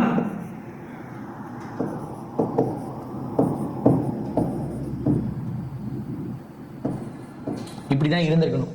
பட் எக்ஸப்ஷன் என்ன அப்படின்னா, கேலியம் குட்டியாக இருக்குது, அலுமினியம் பெருசாக இருக்குது. ஏன் அப்படிங்கிறத இப்போ பார்க்க போகிறோம், ரைட்டா? ஸோ இங்கே பாருங்கள், திஸ் லைன் இஸ் அலுமினியம். இங்கே தான் அலுமினியம் இருக்குது, இங்கே கேலியம் இருக்குது, ரைட்டா? ஓகே. ஸோ பாருங்கள், அட்டாமிக் நம்பர் 11, 12, அலுமினியம் 13. 11, 12 எங்கே இருக்குது? எஸ் பிளாக்ல இருக்குது. அடுத்து 13 பார்த்தீங்க அப்படின்னா பி பிளாக் போயிடுச்சு. வேற கேலியம் எடுத்துக்கிட்டோம் அப்படின்னா எஸ் பிளாக் முடிஞ்சதுக்கப்புறம் 10 டி பிளாக் எலிமெண்ட் வருது. 21லேருந்து 30 வரைக்கும் இருக்கக்கூடிய நம்பர். அதாவது கால்சியம் 20 முடியுது, 20 முடிஞ்சதுக்கப்புறம் 10 எலக்ட்ரான் ஆட் ஆகி அதுக்கப்புறம் தான் என்ன அப்படின்னா 31ல் கேலியம் இருக்குது. I'll just draw the diagram. You can easily identify it. Easy and understand பண்ண முடியும். அலுமினியம் எடுத்துக்கலாம். Aluminium first orbit, second orbit, third orbit. Aluminium third period வரைக்கும் தான் இருக்கு. 3 பீரியட் இருக்குது. லாஸ்ட் எலக்ட்ரான் என்டர்ஸ் இந்த லாஸ்ட் ஆர்பிட் அலுமினியமில். ஆனால் கேலியமை பொறுத்த வரைக்கும் பார்த்தீங்க அப்படின்னா, கேலியமில் ஃபர்ஸ்ட் ஆர்பிட், செகண்ட், தேர்ட், ஃபோர்த்தில் 4s 2 எலக்ட்ரான் போயிடுச்சு. ஆனால் அதுக்கப்புறம் எலக்ட்ரான் எங்கே ஆட் ஆகுது? அதுக்கப்புறம் ஆட் ஆகிற எலக்ட்ரான்ஸ் எல்லாமே என்ன அப்படின்னா உள்ளுக்குள்ளே வந்து டி பிளாக்ல ஆட் ஆகுது. டி பிளாக்ல ஆட் ஆகுதுன்னா they are very closer to the neutron, very closer to the nucleus. அப்போ நியூக்ளியஸ்க்கு பக்கத்தில் அட்டாமிக் சார்ஜும், அதாவது அட்டாமிக் நம்பர் இசட்டோட வேல்யூவும் இன்க்ரீஸ் ஆகிட்டே இருக்கு, நியூக்ளியஸும் பக்கத்தில் இருக்கு. அப்போ என்ன பண்ணலாம்? ஈஸியாக அவங்களை அட்ராக்ட் பண்ணலாமா? ஈஸியாக அவங்களை அட்ராக்ட் பண்ணலாம். அப்போ இவங்க சைஸ் என்ன ஆகுது? ஆட்டோமேட்டிக்காக ரொம்ப சுருங்கிடுது. வேற அலுமினியம் அப்படி இல்லை. அலுமினியம் ஆசிடஸ் அப்படியே தான் அவங்க நார்மலாக இருக்காங்க. இவங்க தான் எக்ஸப்ஷனலாக இருக்காங்க. ஏன்னா கடைசியில் ஆட் ஆகாமல் எலக்ட்ரான் என்ன பண்ணுது? 3D சீரீஸ்னு உள்ளுக்குள்ளே வந்து ஆட் ஆகுது. N-1 டி ஆர்பிட்டாலில் N-1ல் ஆட் ஆகுது. அப்போ எலக்ட்ரான்ஸ் இங்கே ஆட் ஆகிறனால they are closer to the nucleus. அப்போ க்ளோசர் டு த நியூக்ளியஸ் இருக்கனால they are attracted more towards the nucleus. அப்போ attracted more towards the nucleus அப்படின்னா size automatically decreases. If the size decreases, radius also decreases. அப்போ exception என்னது? Aluminium is bigger. Aluminium கேலியம்னா என்னது? இருந்திருக்கணும், ரைட்டா? But என்ன அர்த்தம் அப்படின்னா இங்கே தப்பாக கொடுத்துருக்காங்க, ரைட்டா? Gallium is smaller. இது எக்ஸப்ஷன், இது கிடையாது, இது எக்ஸப்ஷன் கொடுத்துருக்காங்க. காரணம் poor shielding effect of D electrons. D electrons வந்து என்ன பண்ணணும்? ஒழுங்காக ஷீல்டு பண்ணியிருந்தா பெருசாக இருந்திருக்கணும். ஆனால் ஒழுங்காக ஷீல்டு பண்ணாதனால கேலியம் சின்னதாக மாறிடுச்சு. அடுத்து அதே மாதிரி டைட்டானியம், இண்டியம், அதே மாதிரி கீழே டைட்டானியம், இண்டியம். இதுக்கு காரணம் என்ன அப்படின்னா எஃப் எலக்ட்ரான்ஸ். ஏன்னா இந்த 6th ஆர்பிட்டாலில் எஃப் வரும். இவங்க ஒரு 10 பேர், அவங்க மட்டும் இல்லாமல் அது போக எஃப் பிளாக்ல வேறு ஒரு 14 எலக்ட்ரான்ஸ் இருக்கும், அவங்களும் சேர்ந்து உள்ள வருவாங்க. அப்போ இவ்வளோ பேர் உள்ளதுங்கிறது 24 எலக்ட்ரான்ஸ் வருது. புரோட்டானோட சார்ஜிங் 24 கூடிடுச்சு. எல்லாத்தையும் நல்லா கப்புன்னு பிடிச்சி எலக்ட்ரான் நியூட்ரான்ஸ் நியூக்ளியஸ் உள்ளே வச்சுக்கும். ஸோ அப்போ சைஸ் டிக்ரீசஸ். அப்போ பாருங்கள் என்ன கொடுத்துருக்காங்கன்னு. அப்போ அது ஓவரால் ஆர்டர் என்னது இந்த பீரியடில் மட்டும்? Group 13ல் boron. போரானுக்கு அடுத்து யார் இருக்கா? அலுமினியம் இருக்காங்க. அலுமினியம் தான் வந்திருக்கணும். ஆனால் அதை விட கேலியம், கேலியமை விட அலுமினியம் பெருசாக இருக்காங்க. அலுமினியம்க்கு அப்புறம் தாலியம் இருக்குது. இண்டியம், தாலியமா? Indium, thallium. ஆனால் என்னது? அப்ராக்சிமேட்டா இண்டியமும் தாலியமும் மோரார்லெஸ் ஈக்குவலாக இருக்காங்க, ரைட்டா? இண்டியமோட தாலியம் பெருசாக இருக்கணும், ஆனால் பெருசாக இல்லை, மோரார்லெஸ் ஈக்குவலாக இருக்காங்க அப்படின்னு சொல்கிறாங்க, ரைட்டா? திஸ் இஸ் த நம்மளோட ஒன் ஆஃப் த எக்ஸப்ஷன். புரிஞ்சுதா? ரைட். பார்த்தீங்கன்னா D block elements. D block எலிமெண்ட்டை பொறுத்த வரைக்கும் ஃபர்ஸ்ட் இனிஷியலாக பாருங்கள், ரேடியஸ் குறைஞ்சிக்கிட்டே வருது. Along the period radius decreases, size decreases. அப்போ என்ன பண்ணுது? அலாங் த பீரியட் போய்கிட்டே இருக்கா, டிக்ரீஸ் ஆகிட்டே இருக்கு. சடனாக கடைசியில் மட்டும் பார்த்தீங்கன்னா லைட்டாக இன்க்ரீஸ் ஆகுது. யாராவது சொல்ல முடியுமா ஏன்னு? எனிவன் டெல் மீ, எதனால இது இப்படி நடந்துருக்கலாம் அப்படின்னு சொல்ல முடியுமா? யாராவது சொல்ல முடியுமா எதனால இப்படி நடந்திருக்கணும்?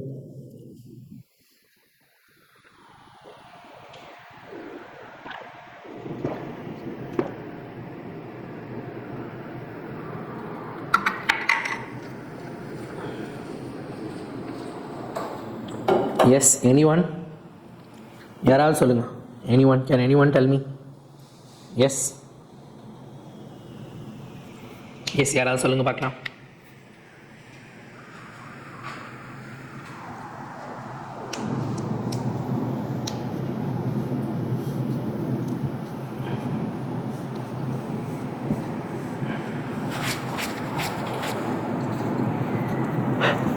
Yes, anybody?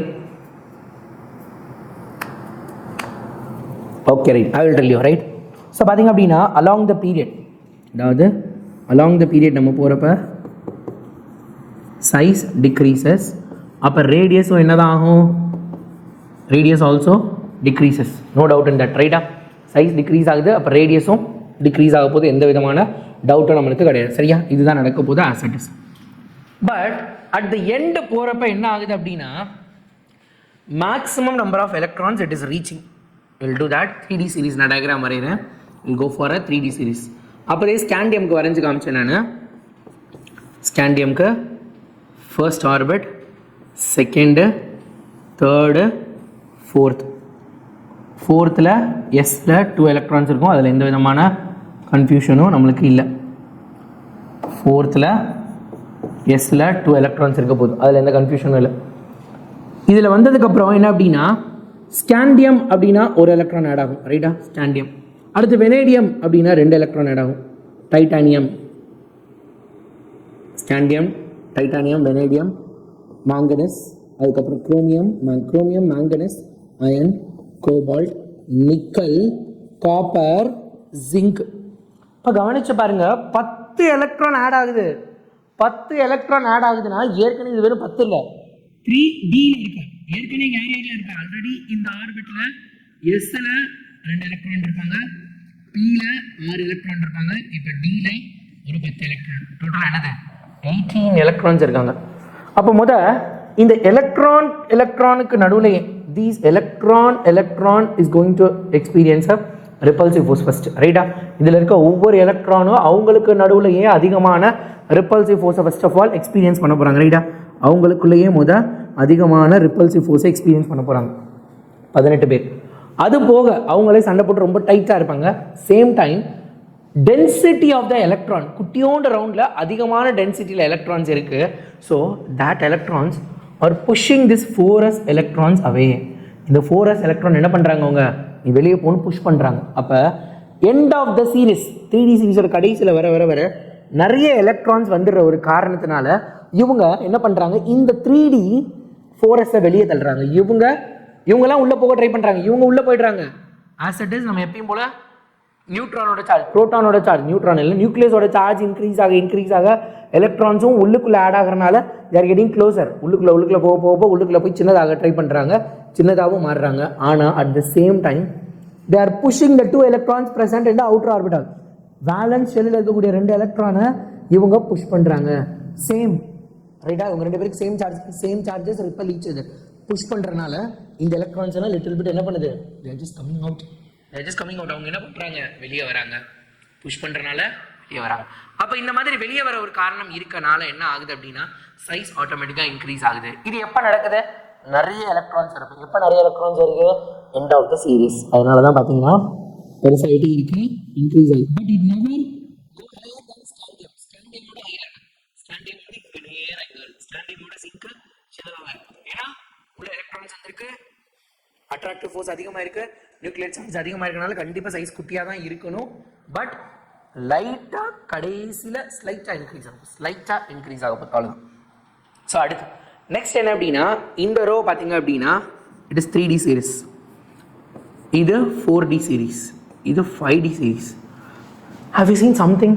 இதில் தான் நோட்டீஸ் பண்ணீங்களா? நல்லா கவனிங்க. there is a large gap between this 3D and 4D series. 3D சீரீஸை விட 4D சீரீஸ் ரொம்ப பெருசாக இருக்குது. அது இயல்பு தானே, நேச்சர் தானே. அதாவது பிரின்சிபல் குவாண்டம் நம்பர் இன்க்ரீஸ் ஆகுது, n வேல்யூ இன்க்ரீஸ் ஆகுது, ஆர்பிட் இன்க்ரீஸ் ஆகுதுன்னா சைஸ் பெருசாகணும் ஆட்டோமேட்டிக்காக. That's happening. Okay, accepted. But what happen to this 4D and 5D? How you seen that? ரெண்டு பேரும் இணை பிரியாத உடன் பிறந்த சகோதரர்கள் மாதிரி ஒன்றாவே இருக்காங்களே. more or less they are approximately they are having a same series. இதுக்கு என்னது? Same radius. யார் காரணம் தெரியுமா? ஸோ அதுக்கு யார் காரணம்? there is a person called F block elements. F block element என்ன பண்ணுறாங்க? அந்த எஃபெக்ட்டுக்கு பேர் என்ன அப்படின்னா, it is called as lanthanoid contraction. It is called as lanthanoid. It is called as lanthanoid contraction. It is called as lanthanoid contraction. It is called as lanthanoid contraction. lanthanoids உள்ள வரனால என்ன ஆகுதுன்னா சடனா குட்டி ஆகுதும். பார்த்துடலாமா? Right, will see the diagram. Okay, right. இங்கே பக்கத்துலேயே okay, I'll just draw the diagram. So as it is எப்பயும் போல நம்ம வரையலாம். ஸோ ஒரு ப்ரோட்டான் இருக்குது, ஒரு nucleus, first orbit, second orbit, third orbit, fourth, fifth, sixth. எஃப்ல எலக்ட்ரான் ஃபர்ஸ்ட் வர்றப்பயே எஸ் சிக்ஸ்த்து பீரியடுக்கு போயிடும். Will see that, right? என்ன சார் ஏதோ சொல்கிறீங்களே புரியலையே அப்படின்னு உங்களுக்கு தோணும். Just give me a minute. I will show the periodic table, then you will understand it clearly. periodic table நான் காமிச்சேன் அப்படின்னா டெஃபினட்டாக உனக்கு புரிஞ்சிடும், ரைட்டா? ஸோ இப்போ பார்த்தேன் அப்படின்னா சிக்ஸ்த் பீரியட் இங்கே தானே எஃப் பிளாக் வருதுன்னு சொன்னேன். இங்கே தானே எஃப் பிளாக் வருதுன்னு நம்ம பார்த்தோம். இந்த இடத்துல தான் எஃப் பிளாக் வருது. அப்போ என்ன ஆகுது? அங்கே பாரு, 6ல் 2 எலக்ட்ரான். இந்த சிக்ஸ்த் பீரியட் எஸ் பிளாக்ல 2 எலக்ட்ரான் ஆல்ரெடி அங்கே இருக்குது. அப்போ 6ல் எஸ் வந்துடுது. அதுக்கப்புறம் தான் நம்மளுக்கு இங்கே எலக்ட்ரானே வருது, ரைட்டா? பார்க்கலாம், வாங்க வாங்க வாங்க. சூப்பரான விஷயம் நடக்க போகுது, சூப்பராக வேறு லெவலில் இருக்குது, right? It's going to be a different வேறு லெவல், ரைட்? ஸோ அப்போ இது என்னது? n is equal to 1 2 3 4 5 6. 6ல் என்ன இருக்குது? 6s2, 2 எலக்ட்ரான் இருக்குது 6ல், ரைட்டா? 6s2ல வர்றதுக்கு முன்னாடி 4ல் என்ன, 5ல் என்ன இருக்கு? 5ல் யார் யாரெல்லாம் இருக்கா? 5ல் s இருப்பாங்க, 5ல் p இருப்பாங்க, 5ல் dல ஒரே ஒரு எலக்ட்ரான் இருக்கும், ரைட்டா? 5d ஒன்று தான். ஏன்னா அதுக்கப்புறம் 5dல 6dல தான் ஒன்று. ஆமாம், 5dல 10 எலக்ட்ரான்ஸ் இருப்பாங்க. 5pல 6, இதில் 2, 18 எலக்ட்ரான், ரைட்டா? 4ல் யார் யார் இருப்பா? அதே மாதிரி 4s 4p 4d, அதே மாதிரியே 2 6 10, டோட்டலாக 18 எலக்ட்ரான்ஸ். இப்போ ஆல்ரெடி நிறைய எலக்ட்ரான்ஸ் இருக்குது. பாசிட்டிவ் சார்ஜஸ் எல்லாம் உள்ளே புகுந்து விளையாடிருப்பாங்க, எல்லாருமே உள்ளே இருப்பாங்க. இப்போ வரக்கூடிய எஃப் எலக்ட்ரான் நேராக போய் எங்கே இறங்க போகுது அப்படின்னா ஸ்ட்ரெயிட்டாக they come and get into 4th orbit. It always enters into the 4th orbit. எத்தனை எலக்ட்ரான்ஸ்? 1 இல்லை 2 இல்லை 3 இல்லை 14 எலக்ட்ரான்ஸ் அங்கே இறங்க போகுது. 14 எலக்ட்ரான்ஸ் அங்கே இறங்க போகுது, ரைட்டா? அப்போ 4th ஆர்பிட்டில் 14 எலக்ட்ரான்ஸ் என்டர் ஆகுது அப்படின்னா புரோட்டானுக்கு பக்கத்தில் இருக்காங்க. அப்போ என்ன பண்ண போகிறாங்க?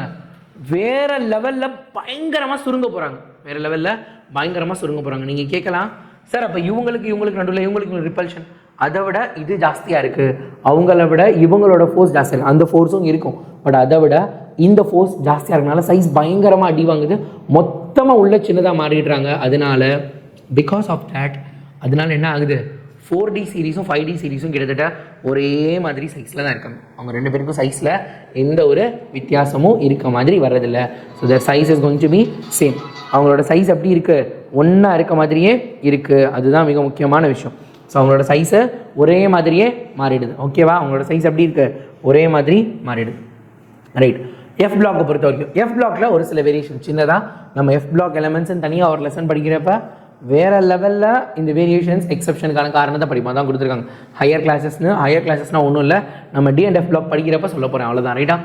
லாந்தனாய்ட்ஸ் effective nuclear charge increases, atomic radius decreases. Nuclear charge increase ஆனால் ரேடியஸ் டிக்ரீஸ் ஆக போது அது உங்களுக்கே தெரியும். அதுவும் எஃபெக்டிவ் நியூக்ளியர் சார்ஜ் இன்க்ரீஸ் ஆச்சுன்னா இதில் எதுவுமே உங்களுக்கு பிரச்சனை இல்லை. இந்த யூரோப்பியம் ஏன் இப்படி இருக்குது, அதுக்கப்புறம் இட்டர்பியம் ஏன் இப்படி கூட இருக்குது, அதெல்லாம் நம்ம எஃப் பிளாக் படிக்கிறப்ப பார்த்துக்கலாம். இப்போதைக்கு அது நம்மளுக்கு தேவையில்லை. டி பிளாக் நம்ம ஆல்ரெடி பார்த்துட்டோம். So that is no doubt in that. அது எல்லாத்தையும் நான் எக்ஸ்பிளைன் பண்ணிட்டேன் உங்களுக்கு. So will go with that.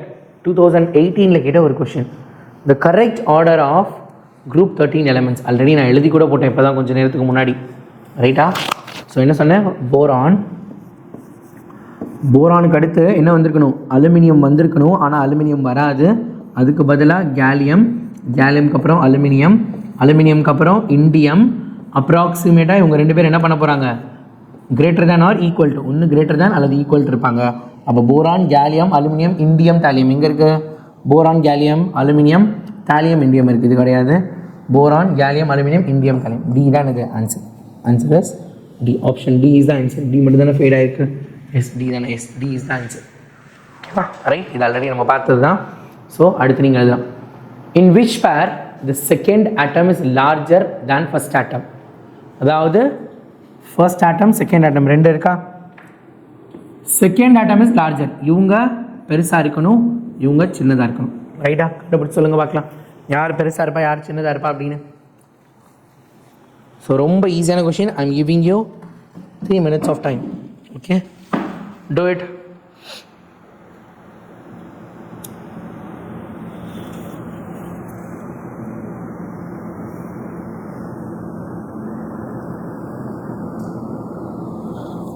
Yes, I'm going to give you 2 minutes of time. Yes, you can easily answer this question. Easy question, easy peasy, easy.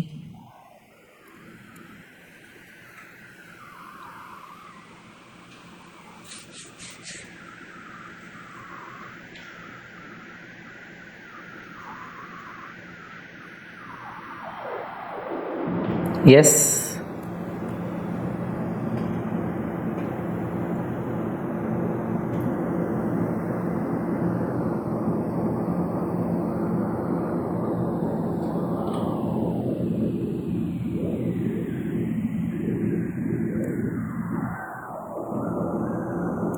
Super.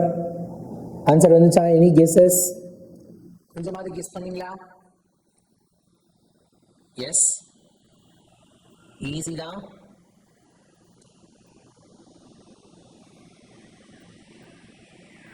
You can try.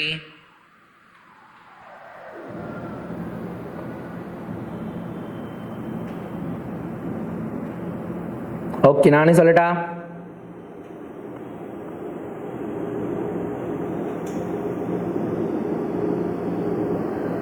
நானே சொன்னால் ஈஸியாக இருக்கும்னு நினைக்கிறேன். என்ன, கரெக்டா?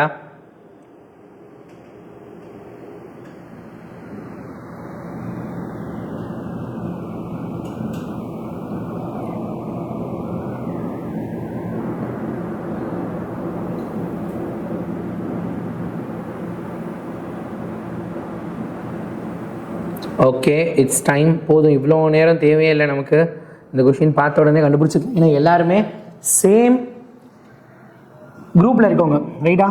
அப்போ உனக்கு முதல் யார் யார் என்னென்ன குரூப்பில் இருப்பாங்க உங்களுக்கு அப்படிங்கிறத தெரிஞ்சுக்கணும். பீரியாடிக் டேபிள் போகலாமா? இல்லை நானே சொல்லிடுறேன். ஸ்ட்ரான்டியம் கால்சியம் எங்கே இருக்குன்னு தெரியாதுல, ஒரு தடவை நான் சொல்லிடுறேன். பீரியாடிக் டேபிளை கொஞ்சம் மனப்பாடம் பண்ணி தான் ஆகணும்.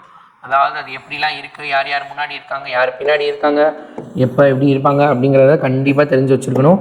Right? So see that. Sodium, magnesium 2 பேர் பக்கத்தில் இருக்காங்க. அடுத்து கால்சியம், புரோமின் கேட்டிருந்தாங்க. அதுக்கப்புறம் நைட்ரஜன், பாஸ்பரஸ் இருந்துச்சு. இன்னொருத்தவங்க யாருடா?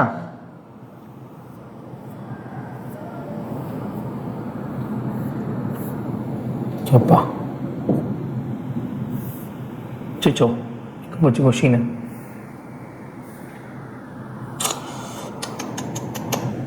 பொறுமையாக நான் அகட்டுறேன், பொறுமையாக வாங்க. ஏன் அவசரப்படுறீங்க? ஸ்ட்ரான்டியம் அண்ட் கால்சியமா? இப்போ மேலே போகலாம். அங்கேயே நம்ம ஆன்சர் கண்டுபிடிச்சிடலாம். ஸ்ட்ரான்டியமும் கால்சியம், அதுக்கப்புறம் sodium, magnesium. Along the period என்னது size? Along the period size என்ன சொன்னேன்? Along the period size decreases. அப்போ சோடியமோட மெக்னீஷியம் சின்னது. அப்போ சோடியம் தான் பெருசு, மெக்னீஷியம் சின்னது. அடுத்து கால்சியம்னு சொன்னோம். கீழே போக போக சைஸு இன்க்ரீசஸ், ஏன்னா பிரின்சிபல் குவாண்டம் நம்பர் இன்க்ரீஸ் ஆகுது. அப்போ கால்சியமை விட ஸ்ட்ரான்டியம் தான் பெருசு. அடுத்து நைட்ரஜன் அண்ட் பாஸ்பரஸ் சேம் அதே மாதிரி தான். நைட்ரஜனை விட பாஸ்பரஸ் தான் பெருசு, குளோரினை விட புரோமின் தான் பெருசு. அவங்க என்ன சொல்லியிருந்தாங்க, செகண்ட் ஆட்டமை விட யார் பெருசுன்னு கேட்டிருந்தாங்க. ரைட்டா? அதாவது கொஷின் சிம்பிளாக கேட்கலாம், அப்படியே சுற்றி கேட்குறாங்களா, நம்மளால கண்டுபிடிக்க முடியாதுன்னு. ஸோ என்னென்ன ஆப்ஷனில் இருக்குது அப்படின்னா, அங்கே கொடுத்துருக்க ஆப்ஷன் என்னடா அது, இப்படியெல்லாம் பண்ணாதீங்க.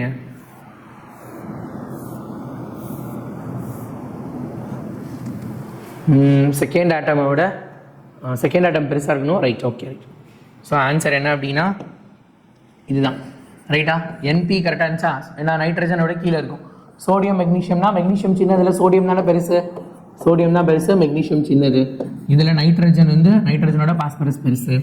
ஸ்ட்ரான்டியம் கால்சியமில் ஸ்ட்ரான்டியம் தான் பெருசு, கால்சியம் சின்னது. புரோமின் தான் பெருசு, கால்சியம் குளோரின் வந்து சின்னது. என்ன கேட்டாங்க, செகண்ட் பெருசாக இருக்கணும். செகண்ட் பெருசாக இருக்கிறது இந்த ஒரு ஆப்ஷனில். That is the answer. Is D is the answer.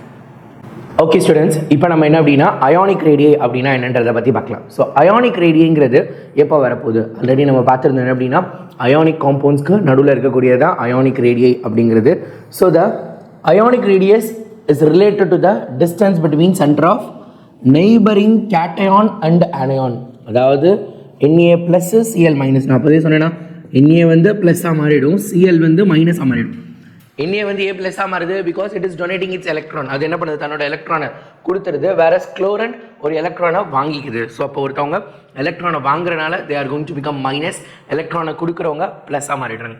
Na plus Cl minus அப்படின்னு. இப்போ ஆனியான் எப்படி இருக்க போது, கேட்டயான் எப்படி இருக்க போகுது. ஸோ இப்போ பாருங்க, அப்போ ரேடியை எப்படி இருக்கும், ஏன்னா ரேடியங்கிறது distance between the centre of the two நியூக்ளியைடு. ரைட்டா? ரெண்டு நியூக்ளியஸ் டிஸ்டன்ஸ். இப்போ ப்ளஸ்ஸாக மாறினதுக்கப்புறம் இவங்களோட டிஸ்டன்ஸ் எப்படி இருக்கும், மைனஸாக மாறினதுக்கப்புறம் இவங்களோட ரேடியஸ் எப்படி இருக்க போகுது. we will see that. Right? கவனமாக கவனிங்க. ஸோ கேட்டயான் என்னது, Na plus. what does it represents? It represents proton, atomic number 11 இருக்கு. electron is going to be 10. proton 11, electron 10 இருக்கு அப்படிங்கிறது தான் என்ன பண்ணுது, ரெப்ரசென்ட் பண்ணுது. ரைட்டா? அப்போ எலக்ட்ரானோட புரோட்டான் அதிகமாக இருக்கு, எலக்ட்ரானோட புரோட்டான் அதிகமாக இருக்கு. அப்போ புரோட்டான் அதிகமாக இருந்துச்சுன்னா proton always have the tendency to attract the electron. நிறைய பேர் இருக்காங்க, நிறைய புரோட்டான் கம்மியான எலக்ட்ரான். ஸோ அப்போ என்ன பண்ண போகுது, எலக்ட்ரான்ஸை ஃபுல்லாக நல்லா ஹோல்டு பண்ணுமா, எல்லாத்தையும் நல்லா பிடிச்சி இழுத்துக்குமா. எஸ். அப்போ effective nuclear charge Z effective increases, size decreases. கரெக்டா? அப்போ effective nuclear charge increase ஆக size decrease ஆக போகுது. ஃபார் எக்ஸாம்பிள் பாருங்க, லித்தியமோட ரேடியை என்னதான், Liயோட ரேடியை 1.34. அதே இது Li ப்ளஸோட ரேடியை பாருங்க 0.90. ரைட்டா? Li ப்ளஸ் என்னது, சைஸை கம்மியாகுது. அதே இது இந்த பக்கம் வரலாம். ரைட்டா? Now you just see that ஆனியானை பொறுத்த வரைக்கும் என்னது, குளோரின் Cl மைனஸ். குளோரினோட அட்டாமிக் நம்பர் 17. அப்போ புரோட்டான் எத்தனை இருக்க போகுது, புரோட்டான் 17 இருக்க போகுது. Electron is going to be 18. ஒன்று அதிகமாக இருக்க போகுது, புரோட்டானை விட எலக்ட்ரான் அதிகமாக இருக்க போகுது. ஸோ அதான் கொடுத்துருக்காங்க, எலக்ட்ரான்ஸ் ஆர் மோர் தேன் புரோட்டான்ஸ். அப்போ என்ன ஆக போகுது, நெகட்டிவ் சார்ஜ் அதிகமாகிட்டே போகுது. உள்ளே அப்படியே தான் இருக்குது, பட் வெளியே மட்டும் எலக்ட்ரான்ஸ் ஆட் ஆகிட்டே போகுது. அப்போ உள்ளே இருக்க புரோட்டானால் வெளியே இருக்கக்கூடிய எலக்ட்ரான்ஸை அவ்வளோ அழகாக என்ன பண்ண முடியாது, ஹோல்டு பண்ண முடியாது. அப்போ effective nuclear charge decreases, size increases. அப்போ effective nuclear charge எப்படி இருக்க போகுது, டிக்ரீஸ் ஆக போகுது. அப்போ சைஸ் என்ன ஆக போகுது, இன்க்ரீஸ் ஆக போகுது. கிளியரா? புரிஞ்சுதா? ரைட். அப்போ பாருங்க, ஃப்ளூரினோட சைஸ் என்னவா, 0.71 தான். வேற ஃப்ளூரின் மைனஸ் எஃப் மைனஸோட சைஸ் என்ன கொடுத்துருக்காங்க, 1.19 அப்படி கொடுத்துருக்காங்க. அப்போ என்ன பண்ணுது, anion are always getting figure and figure. இப்போ ஃபார் எக்ஸாம்பிளுக்கு உங்களுக்கு ஒரு எக்ஸாம்பிள் சொல்கிறேன். இப்போ கார்பன் இருக்குன்னு வச்சுக்கலாம். கார்பனோட ரேடியஸை விட கார்பன் ப்ளஸோட ரேடியஸ் சின்னதாக இருக்கும். கார்பன் ப்ளஸ்ஸை விட கார்பன் 2+ ரேடியஸ் இன்னும் கொஞ்சம் சின்னதாக இருக்கும். 2+ ரேடியஸை விட 3+ ரேடியஸ் இன்னும் கம்மியாக இருக்கும். அப்போ நம்பர் ஆஃப் சார்ஜஸ் இன்க்ரீசஸ், அதாவது பாசிட்டிவ் சார்ஜ் இன்க்ரீஸ் ஆச்சுன்னா சைஸ் என்ன ஆகுது, நான் என்ன சொன்னேன், பாசிட்டிவ் சார்ஜ் இன்க்ரீஸ் ஆக சைஸு டிக்ரீஸ் ஆகிட்டே போகுது, சைஸ் கீழே குறைஞ்சிட்டே போகுது. ரைட்டா? சைஸ் குறைஞ்சிட்டே போகுது. இதே இது ஆனையானுக்கு பாருங்க, same thing for anion. Let us take fluorine. Fluorine பெருசா, ஃப்ளூரின் F மைனஸ் பெருசா? F மைனஸ் தான் பெருசு. F விட F மைனஸ் பெருசு. F மைனஸை விட F2 மைனஸ் பெருசு. F2 மைனஸை விட F3 மைனஸ் பெருசு. அப்போ நெகட்டிவ் சார்ஜ் இன்க்ரீஸ் ஆக சைஸ் என்ன ஆக போகுது? Increases. Negative charge increases, size also increases.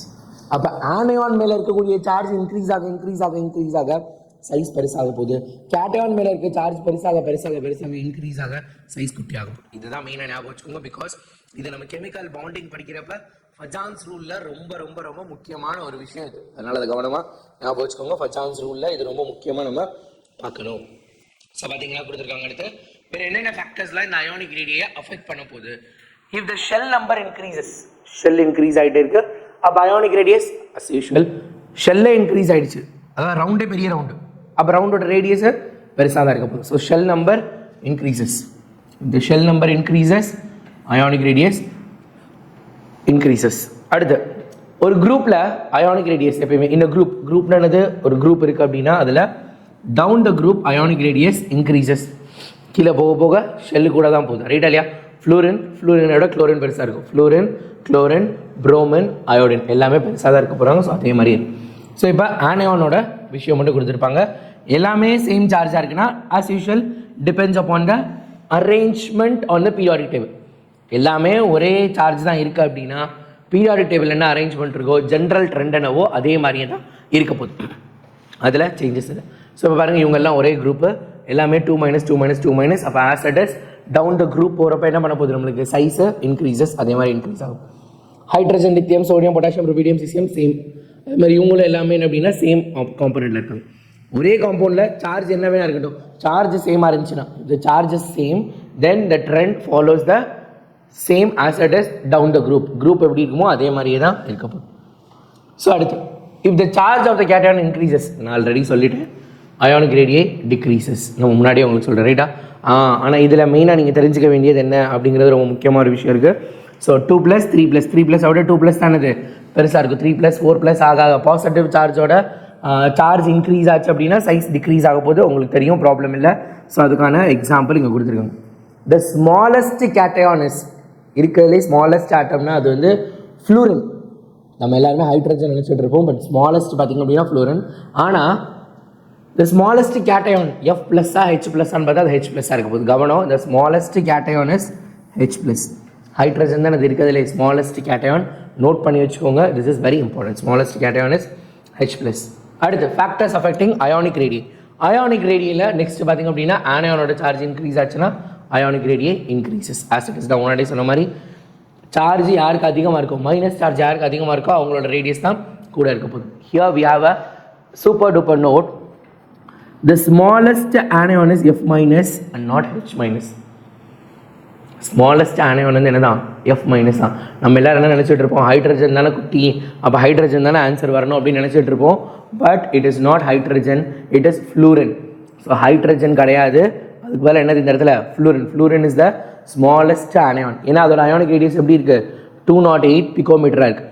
இந்த ரேடியஸ் ஆர்டர் பார்த்திங்க அப்படின்னா இங்கே பாருங்கள், ரேடியஸ் ஆர்டரிங் கூட ஃப்ளூரினுக்கு அடுத்து குளோரின், புரோமின், அதுக்கப்புறம் தான் ஹைட்ரஜன், அதுக்கப்புறம் தான் அயோடின். அயோடின் அளவுக்கு ஹைட்ரஜன் பெருசாகிடலாம், H மைனஸ் ஆகிடுச்சுன்னா எவ்வளோ இருக்குது பாருங்கள். அதாவது ஆனையானாக இருக்க ஆனையானிக் ஃபார்மில் இருக்கப்போ ஹைட்ரஜன் எவ்வளோ பெருசாக மாறுது பாருங்கள். The exception in size of H minus is because this is the only anion with electron proton ratio = 2. இதுக்கு மட்டும்தான் எனது எலக்ட்ரான் புரோட்டான் ரேஷியோ 2 இருக்கும். அதாவது ஹைட்ரஜன் H மைனஸ் நம்ம எடுத்துக்கிட்டோம் அப்படின்னா அந்த இடத்துல பார்த்தீங்க அப்படின்னா எலக்ட்ரான் புரோட்டானுக்கு நடுவில் இருக்கக்கூடிய ரேஷியோ 2:1 இருக்கும். ஸோ அதுக்கு வந்து 2 அப்படின்னு வரப்போகுது. அந்த 2ங்கிற ஒரு வேல்யூ இருக்கனால இதுக்கு H மைனஸோட சைஸு இவ்வளோ கூட இருக்குது. கவனம், ஃப்ளூரின் ஹைட்ரஜனாக பார்த்தோம். இதே இது கேட்டையானில் ஸ்மாலஸ்ட்னா H ப்ளஸ்ஸு, ஆனையானில் ஸ்மாலஸ்ட் அப்படின்னா F மைனஸு. இப்போ ஆர்டரை பொறுத்த வரைக்கும் பார்த்திங்க அப்படின்னா ஃப்ளூரின், குளோரின், புரோமின், ஹைட்ரஜன், அதுக்கப்புறம் தான் அயோடின். அதை ஞாபகம் வச்சுக்கோங்க. காரணம் electron proton ratio 2. Simple, right? முடிஞ்சுதா? அடுத்து என்ன அப்படின்னா ஐசோ எலக்ட்ரானிக் ஸ்பீஷிஸ், ரொம்ப முக்கியமானது. What is the meaning of isoelectronic species? Any idea? Already நம்ம பார்த்துருக்கோம். நீங்களும் நிறைய தடவை படிச்சிருக்கீங்க, உங்களுக்கும் தெரியும் ஐசோ எலக்ட்ரானிக் ஸ்பீஷிஸ்னா என்னன்னு. What is the meaning of this isoelectronic species? Isoelectronic ஸ்பீஷிஸ்ங்கிறது என்ன அப்படின்னு பார்த்தீங்கன்னா, number of electrons will be same for different elements. வேற வேற எலமெண்ட், வேற வேற அட்டாமிக் நம்பர் எல்லாமே டிஃப்ரெண்டாக இருக்கும். பட் அவங்களோட நம்பர் ஆஃப் எலக்ட்ரான்ஸ் பார்த்தீங்க அப்படின்னா சேமாக இருக்க போகுது. சரி, எக்ஸாம்பிள் எப்படி சார் நம்பர் ஆஃப் எலக்ட்ரான்ஸ் சேமாக இருக்கும்? That you will see that கார்பனோட அட்டாமிக் நம்பர் என்னது? ஆக்சுவலாக கார்பனோட அட்டாமிக் நம்பர் 6. அப்போ 6 எலக்ட்ரான் இருக்குன்னு அர்த்தம். இப்போ பாருங்கள் C4- கொடுத்துருக்காங்க. அப்போ 4 எலக்ட்ரான் அடிஷனலாக இருக்குன்னு அர்த்தம். அப்போ டோட்டலாக 10 எலக்ட்ரான்ஸ் இருக்குது இப்போ இவங்ககிட்ட. கரெக்டாக? நைட்ரஜனோட அட்டாமிக் நம்பர் என்னது? 7. இப்போ என்ன இருக்குது? 3 இருக்குது. அப்போ என்ன அர்த்தம்? 7 + 3 10 எலக்ட்ரான். அப்போ இவங்ககிட்டயும் 10 electrons. Oxygen atomic number 8, oxygen 2-, அப்போ இவங்ககிட்டயும் 10 எலக்ட்ரான்.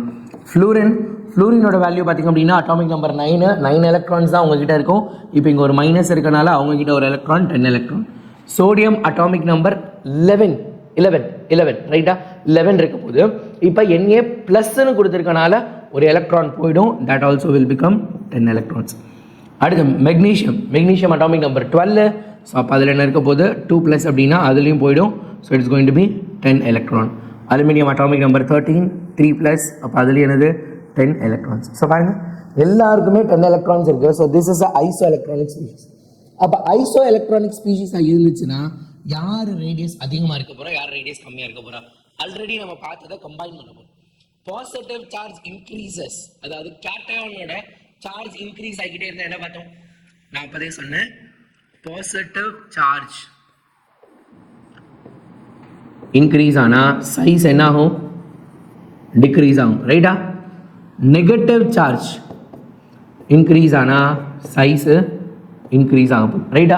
கரெக்டா? ரைட். இப்போ பாருங்கள் இவங்க எல்லாருக்குமே 10 எலக்ட்ரான் தான். ரைட்டா? எல்லாருக்குமே 10 எலக்ட்ரான். அப்போ இவங்க ஒட்டுமொத்த காம்பவுண்டில் யாருக்கு மைனஸ் சார்ஜ் அதிகமாக இருக்குது? கார்பன். ஸோ அப்போ அவங்களோட ரேடியஸ் தான் எப்படி இருக்க போகுது? இருக்கிறதுலே ரொம்ப அதிகமாக இருக்குது. அடுத்து 3, 2-, 1-, அடுத்து 1+, 2+, 3+. பாசிட்டிவ் சார்ஜ் இன்க்ரீஸ் ஆனால் சைஸ் என்ன ஆக போகுது? டிக்ரீஸ் ஆகுது. இப்போ இவங்களோட சைஸ் தான் இது இருக்கிறதுலே குட்டியாக இருக்க போகுது. புரியுதா? ரொம்ப ரொம்ப முக்கியமானது ரேடியஸ் எப்படி கண்டுபிடிக்கிறது ஐசோ எலக்ட்ரானிக் ஸ்பீஷிஸில். இதுக்கு முன்னாடி பார்த்தா அந்த 2 டேர்மையும் நம்ம கம்பைன் பண்ணி இங்கே நம்ம பார்க்க போகிறோம். கம்பைன் பண்ணி பார்த்தோன்னா we can easily find the answer. Okay, we'll see this question. Correct order of ionic size of element is. Correct order கேட்டிருக்காங்க. பாசிட்டிவ் சார்ஜ் இருக்குது, அதுக்கப்புறம் பாசிட்டிவ் 0 நெகட்டிவ் இருக்குது, அடுத்த பாசிட்டிவ் 0 இருக்குது. ரைட்டா? ஸோ அப்போ நான் இப்போ தான் சொன்னேன் பாசிட்டிவ் சார்ஜ் இன்க்ரீஸ் ஆக சைஸு டிக்ரீஸ் ஆகும். ரைட்டா? Positive charge increases, size decreases. Positive charge அதிகமாக இருக்குது. அப்போ இதுதான் என்னது இருக்கிறதுலே சின்னதாக இருந்திருக்குன்னா அவங்க இதுதான் இருக்கிறது பெருசாக இருக்குன்னு சொல்லியிருக்காங்க. அப்போ இது என்னது? கரெக்ட் கிடையாது. இங்கே பாருங்கள் அதே மாதிரி இதுவும் கரெக்ட் கிடையாது. ஏன்னா 3+ ரொம்ப பெருசுன்னு கொடுத்துருக்காங்க. 3+ ஆக்சுவலாக இருக்கிறது சின்னதாக இருக்கணும். இங்கே பாருங்கள் ப்ளஸ்ஸு நியூட்ரலு மைனஸ் தான் இருக்கிறதுலே பெருசாக இருக்குது. இங்கே மைனஸை சின்னதுன்னு கொடுத்துருக்காங்க. அப்போ இதுவும் கிடையாது. அப்போ ஆல் ஆர் இன்கரெக்ட்ங்கிறது தான் இது ரைட் ஆன்சர். செக் பண்ணிடலாமா? Yes, all are incorrect. எல்லாமே எனக்கு இன்கரெக்ட். இது எப்படி இருந்திருக்கணும்? ஆக்சுவலாக இங்கே இது எப்படி போயிருந்துருக்கணும், இது எப்படி எல்லாத்துலேயுமே arrow mark has to be changed in opposite வேல எல்லாத்தோட ஆரோ மார்க்கும் மாறி இருந்திருக்கணும். அப்போ தான் என்னது கரெக்டாக இருந்திருக்கும் இது எல்லாத்துலேயுமே. சரியா? Which of the following orders of ionic radii is correctly represented? இந்த ஃபாலோயிங் ஆர்டர் ஆஃப் அயானிக் ரேடியை வந்து கரெக்டாக ரெப்ரசென்ட் ஆகிருக்குன்னு கேட்டிருக்கீங்க. ரைட்டா? ஸோ ஆஸ் இட் இஸ் இப்போ தான் நான் சொன்னேன் என்ன அப்படின்னா மைனஸ் ப்ளஸ் நியூட்ரல். நல்லா ஞாபகம் வச்சுக்கோங்க, நியூட்ரல்ங்கிறது ஸ்டாண்டர்ட் சைஸு. அதுலேருந்து தான் நம்ம ரெஃபரன்ஸ் எடுக்க போகிறோம். நியூட்ரலோட ப்ளஸ் இருந்தால் அது சின்னதாக இருக்கும், நியூட்ரலோட மைனஸ் இருந்தால் அது பெருசாக இருக்கும். ஆனால் இந்த ப்ளஸ்ஸையும் மைனஸையும் அதுக்கு அடுத்து நியூட்ரலாக நம்ம வைக்க முடியாது. ஸோ அப்போ first one is wrong. First one எப்படி இருந்திருக்கணும்? H-, அதுக்கப்புறம் H இருந்துட்டு அதுக்கப்புறம் H+. இதுதான் ரைட் ஸ்டேட்மெண்ட். இது என்னது? தப்பு. அடுத்து செகண்ட் பி ஆப்ஷன் பார்க்கலாம். Na+, F- O2- இருக்கு. ரைட்டா? இவங்கெல்லாம் அட்டாமிக் நம்பர் சார்ஜ் அதெல்லாம் வச்சு நம்ம பார்க்கலாம். ரைட்டா? இவங்க எல்லாமே சேம் ஒரே பீரியட்ல இருக்கும். Along the period size decreases. ரைட்டா? Along the period size decreases. அப்போ பார்த்துக்குவோம் அப்படின்னா Na+ங்கிறது சோடியம் என்னதான் பெருசாக இருந்தாலும் ப்ளஸ்ஸாக இருக்குது. அப்போ சைஸ் சின்னதாக இருக்கப்புறம் FO-, O2- 2- என்ன தப்பு? அதை விட பெருசாக இருக்கும். நெகட்டிவ் சார்ஜ் இன்க்ரீஸ் ஆக சைஸ் பெருசாக இருக்கணும். இவங்க நெகட்டிவ் சார்ஜ் ரொம்ப குட்டியாக இருக்குன்னு போட்டிருக்காங்க, which is the wrong statement. Positive charge அதிகமாக தான் சைஸ் சின்னதாக போகுது. நெகட்டிவ் சார்ஜ் இன்க்ரீஸ் ஆக சைஸு டிக்ரீஸ் தான் ஆகணும். ஆனால் இங்கே என்னது சைஸு நெகட்டிவ் சார்ஜ் இன்க்ரீஸ் ஆக சைஸ் இன்க்ரீஸ் ஆகணும். ஆனால் அவங்க தப்பாக கொடுத்துருக்காங்க. அப்போ இது wrong. Next F minus O2 minus. F minus பெருசா O2 மைனஸ் பெருசா? O2 மைனஸ் தான் பெருசாக இருக்கணும். ஏன்னா ரெண்டு எலக்ட்ரான் எக்ஸ்ட்ரா வச்சிருக்கு. ஸோ இதுவும் தப்பு. இங்கே பாருங்கள், you can clearly see that 3 minus 2 plus அதுக்கப்புறம் 3 ப்ளஸ் மைனஸ் தான் இருக்கிறதுலே பெருசாக இருக்கும். Right, okay. ப்ளஸ்லையுமே 2 ப்ளஸ் 3 ப்ளஸ் இருக்குது. ரைட்டா? And moreover that this is a isoelectronic species. ரைட்டா? ஐசோ எலக்ட்ரானிக் ஸ்பீஷிஸ்னு சொல்லலாமா? இதில் எத்தனை எலக்ட்ரான்ஸ் இருக்கும்? N3 மைனஸில் நைட்ரஜனுக்கு 7 எலக்ட்ரான் இருக்கும். 3 எலக்ட்ரான்னா 10 எலக்ட்ரான். மெக்னீஷியம் அட்டாமிக் நம்பர் 12, 2 போயிடுச்சு அப்படின்னா அதில் ஒரு 10 எலக்ட்ரான். அலுமினியம் அட்டாமிக் நம்பர் 13, அதில் 3 எலக்ட்ரான் போயிடுச்சு அப்படின்னா 12 electrons. So option D is the right answer. Okay, yes, D is the right answer. Okay, so next we are going to a important topic called ionization energy. Agla ionization energy. Yes, put it in the chat box. Or fire put in the chat box la start பண்ணிடலாமா?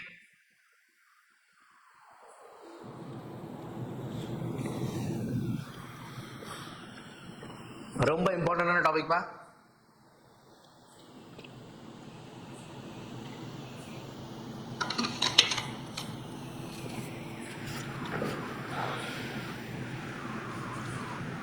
S, ionisation energy எனக்கு ரொம்ப ரொம்ப ரொம்ப ரொம்ப ரொம்ப பிடிச்சது. நான் எப்பயுமே இதோட டெஃபனிஷன் வந்து கேட்டேன் அப்படின்னா ஸ்டூடெண்ட்ஸ் வந்து மிஸ்டேக்காக தான் சொல்லுவாங்க. நம்ம படிச்சிருந்தாலும் அதை கரெக்டாக நம்ம அண்டர்ஸ்டாண்ட் பண்ணாமல் ஒரு சில வார்த்தைகளை விட்டுருவோம்.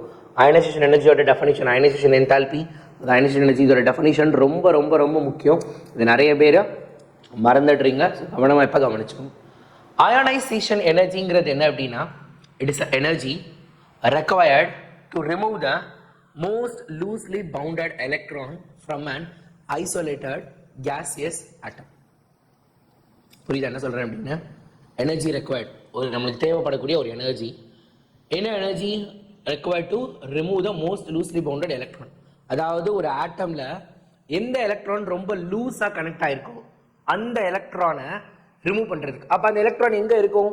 நியூக்ளியஸ்க்கு பக்கத்தில் இருந்தால் ரொம்ப டைட்டாக பிடிச்சிருப்பாங்க. ஸோ அப்போ நியூக்ளியஸை விட்டு தள்ளி இருக்கவங்கன்னா அவுட்டர் மோஸ்ட் ஆர்பிட்டல், அதாவது வேலன்ஸ் ஷெல்லுன்னு சொல்லணும். அப்போ வேலன்ஸ் ஷெல்லில் இருக்கக்கூடிய ஒரு எலக்ட்ரானை ரிமூவ் பண்ணுறதுக்கு நான் கொடுக்கக்கூடிய எனர்ஜி தான் என்ன அப்படின்னா அயனைசேஷன் எனர்ஜி. ஆனால் அந்த ஆட்டம் என்ன ஸ்டேட்டில் இருக்கணும்னா ஐசோலேட்டட், தனியாக கேஸியஸ் ஸ்டேட்டில் இருக்கணும். குளோரின்னா Cl கேஸாக இருக்கணும். அந்த மாதிரி என்ன அப்படின்னா தனியாக இருக்கணும். It should not be in a molecular form, it should be in a atomic form. chlorine Cl, fluorine F, hydrogen H, sodium Na, அந்த மாதிரி என்ன அப்படின்னா தனிப்பட்ட முறையில் கேஸியஸ் ஸ்டேட்டில் இருக்கணும். கேஸியஸ் ஸ்டேட்டில் இருக்கப்போ தான் எலக்ட்ரானை ரிமூவ் பண்ண முடியும். Energy required to remove an electron from an isolated gaseous atom in its ground state. ரைட்டா? ஃபார் எக்ஸாம்பிள் பாருங்கள், ஏங்கிறது எப்படி இருக்குது? கேஸியஸ் ஸ்டேட்டில் இருக்குது. ஸோ அப்போ A ப்ளஸ்ஸு கேஸாக மாறிடுச்சு, ஒரு எலக்ட்ரான் வெளியே வந்துருச்சு. This is called ionisation energy. Ionisation energy 1ன்னு போட்டிருக்காங்க. அப்போ என்ன அர்த்தம்? எலக்ட்ரானை ரிமூவ் பண்ணுறதுக்குரிய எனர்ஜி தான் என்னது? Ionisation energy 1, first ionisation energy. It can be measured in electron volt per atom, அல்லது கிலோ ஜூல் பெர் மோல், அல்லது கிலோ கேலரி பெர் மோல், எப்படி வேணால் நம்ம மெஷர் பண்ணலாம். Ionisation energy of an atom is always positive. பாசிட்டிவ்னு என்னது? இந்த energy நான் தான் கொடுக்குறேன், அடிஷ்னலாக energy I am going to give it. வெளியேருந்து கொடுக்கக்கூடிய energy.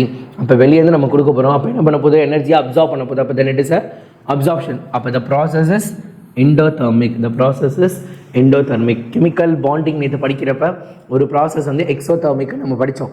What is the process? Exothermic. Bond formation. ஒரு பாண்டு ஃபார்ம் ஆகுது அப்படின்னா பாண்டு ஃபார்ம் ஆகுறப்ப எனர்ஜி கோயிங் டு டவுன். ஏன்னா எனர்ஜி கம்மியானால் தான் அவங்க ஸ்டேபிளாக இருக்க முடியும். அப்போ எனர்ஜி ரிலீஸ் ஆகுதுன்னு அர்த்தம். அப்போ எனர்ஜி ரிலீஸ் ஆகுதுன்னா then bond formation is an exothermic reaction. இது என்னது?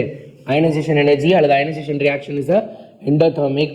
And for anion maybe negative. ஆனையானுக்கு மட்டுமே தான் நெகட்டிவாக இருக்குது. ஏன்னா ஆனையான்னா ஆல்ரெடி அவங்களே நிறைய எலக்ட்ரான்ஸ் வச்சுருக்காங்க, ஈஸியாக அவங்க கொடுத்துருவாங்க. அப்போ ரொம்ப கம்மியாக மைனஸில் கூட எனர்ஜி நம்ம கொடுத்தா போதும். That is going to be negative. மோஸ்ட்டாக எல்லாத்துக்கும் always positive. Some cases it will be negative. Some கேசஸில் நெகட்டிவாக இருக்க போகுது. ஓகேவா?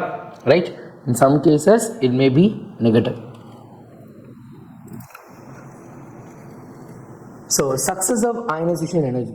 A successive ionization energy அப்படின்னா அடுத்தடுத்த ionization energy. நல்லா கவனிங்க, ஃபர்ஸ்ட் எலக்ட்ரான் எடுக்கிறதுக்கு நான் வந்து ஒரு எனர்ஜி கொடுக்குறேன், ரைட்டா? ஸோ ஃபர்ஸ்ட் எலக்ட்ரானை எடுக்கிறதுக்கு நம்ம ஒரு எனர்ஜி கொடுக்கலாம். லெட் அஸ் கன்சிடர் சோடியம் எடுத்துக்கலாமா? sodium atomic number என்னது? Z is equal to 11. That means it's going to have 11 proton and 11 electron, ரைட்டா? இதுதான் என்னது? சோடியம் எடுக்கக்கூடியது.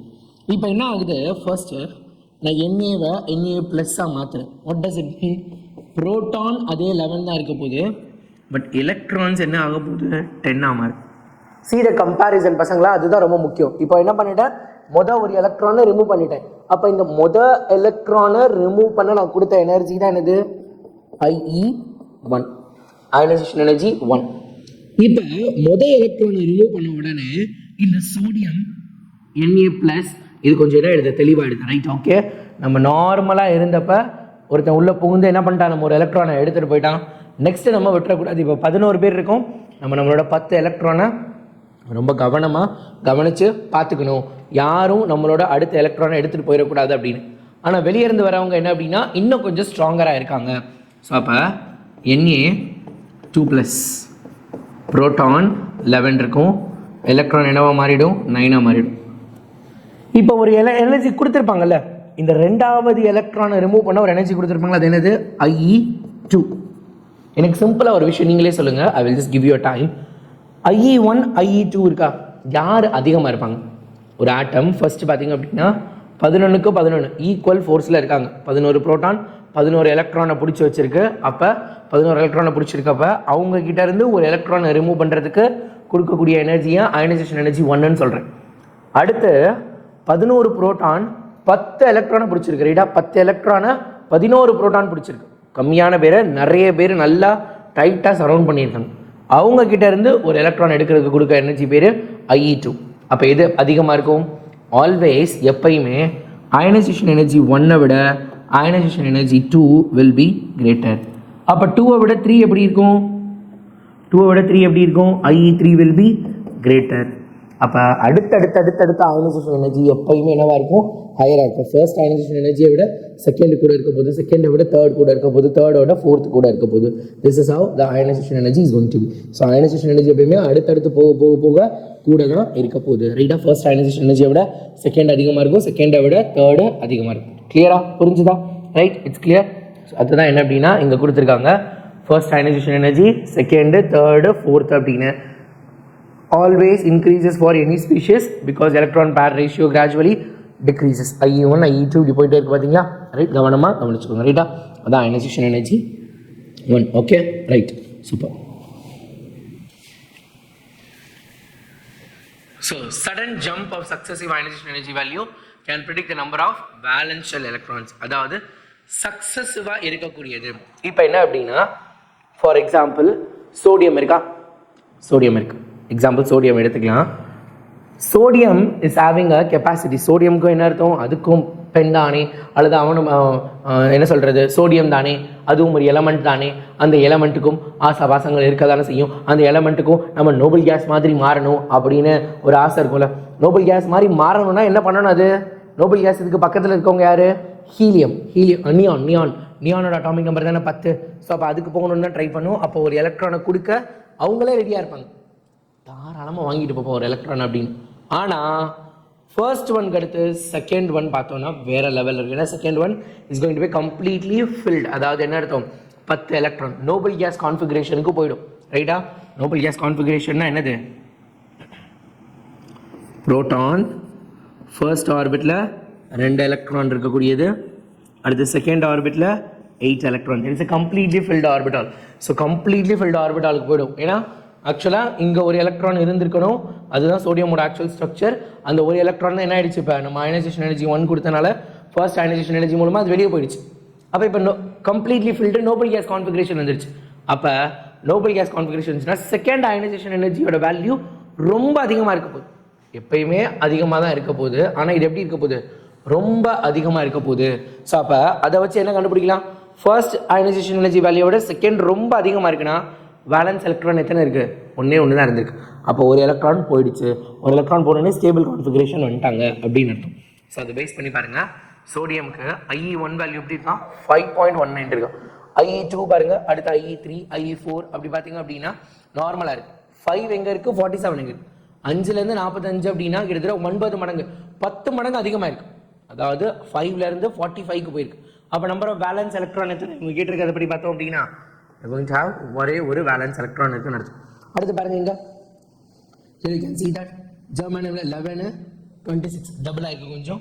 அடுத்து இது டபுள் ஆயிருக்கு, இதுவும் டபுள் ஆயிருக்கு. ஆனால் 77லேருந்து இங்கே பார்த்தீங்க அப்படின்னா என்ன இருக்குது? 392 போயிருக்கு. இட் இஸ் 5 times இன்க்ரீஸ் ஆயிருக்கு. It is going to be 5 times அப்ராக்சிமேட்டாக வேற லெவலில். அப்போ 1 2 3 4 பேலன்ஸ் எலக்ட்ரான் எத்தனை இருக்கணும்? அப்போ இதில் 4 இருந்திருக்க போகுது. இங்கே பாருங்க 5 18 28 28க்கு அப்புறம் பார்த்தீங்க அப்படின்னா என்ன இருக்குங்க? 119 போட்டிருக்காங்க. சம்மந்தமே இல்லாமல் 28 எங்கே இருக்குது? 119 எங்கே இருக்குது? கிட்டத்தட்ட 5 times இன்க்ரீஸ் ஆயிருக்கு. ஸோ அப்போ இது ஃபர்ஸ்ட் எலக்ட்ரான், இது second electron, third electron.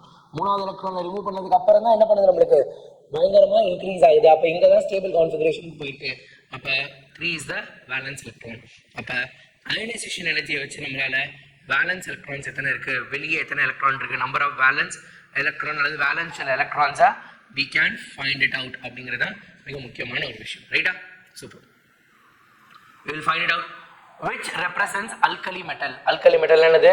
group 1 element. அப்போ என்னது? 1s1 இருக்கணும் எல்லாத்துலையுமே based on first ionization and second ionization energy value.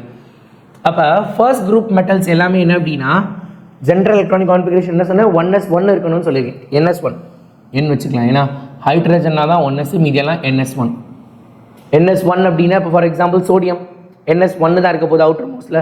அப்போ ஒரு எலக்ட்ரானை ரிமூவ் பண்ணதுக்கப்புறம் செகண்டுக்கு வேறு லெவலில் இன்க்ரீஸ் ஆக போகுது. அப்போ ஃபர்ஸ்ட் அயனைசேஷன் எனர்ஜியும் செகண்ட் அயனைசேஷன் எனர்ஜியோட டிஃப்ரென்ஸ் பயங்கர அதிகமாக இருக்கணும்.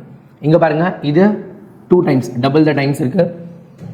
இங்கே 600, அதுக்கப்புறம் 2000 3 times இருக்குது. இது 2 times இருக்குது, இது 2 times இருக்குது, இது அப்ராக்சிமேட்டாக 3 times இருக்குது, இது அப்ராக்சிமேட்டாக 2 times. இங்கே பாருங்கள், can you see that it is 550லேருந்து 7500 தான். 500லேருந்து 75, 5லேருந்து 75 கிட்டத்தட்ட 13 times. It's going to be அப்ராக்சிமேட்டாக 13 or 15 15 times 15 times அதிகமாக இருக்குது. ஸோ அப்போ என்ன answer? Option C is the ஆன்சர்னு அர்த்தம். ரைட்டா?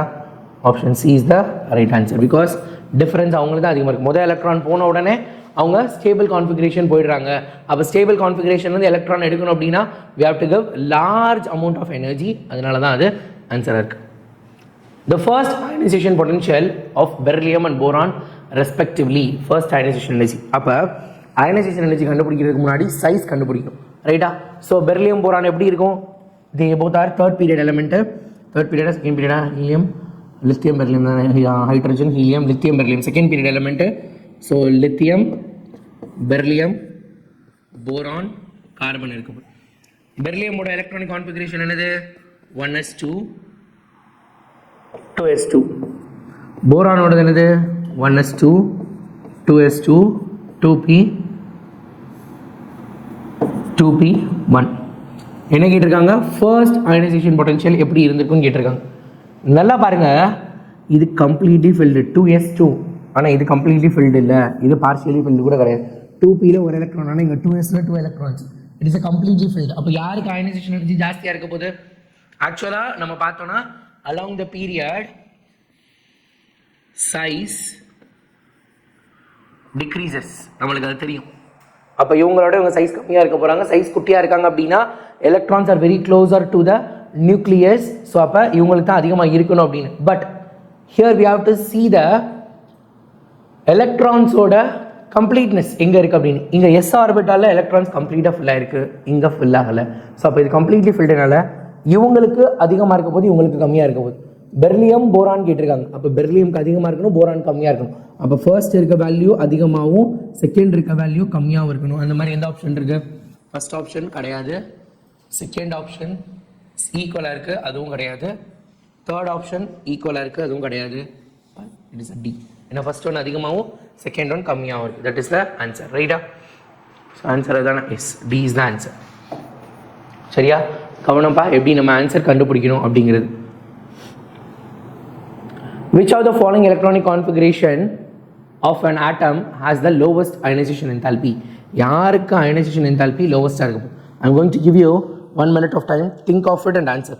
நீங்களே ஆன்சர் கண்டுபிடிக்கலாம். It's very easy question. Just electronic configuration பாருங்க. என்னென்ன இருக்குன்னு 1s2 2s2 2p5.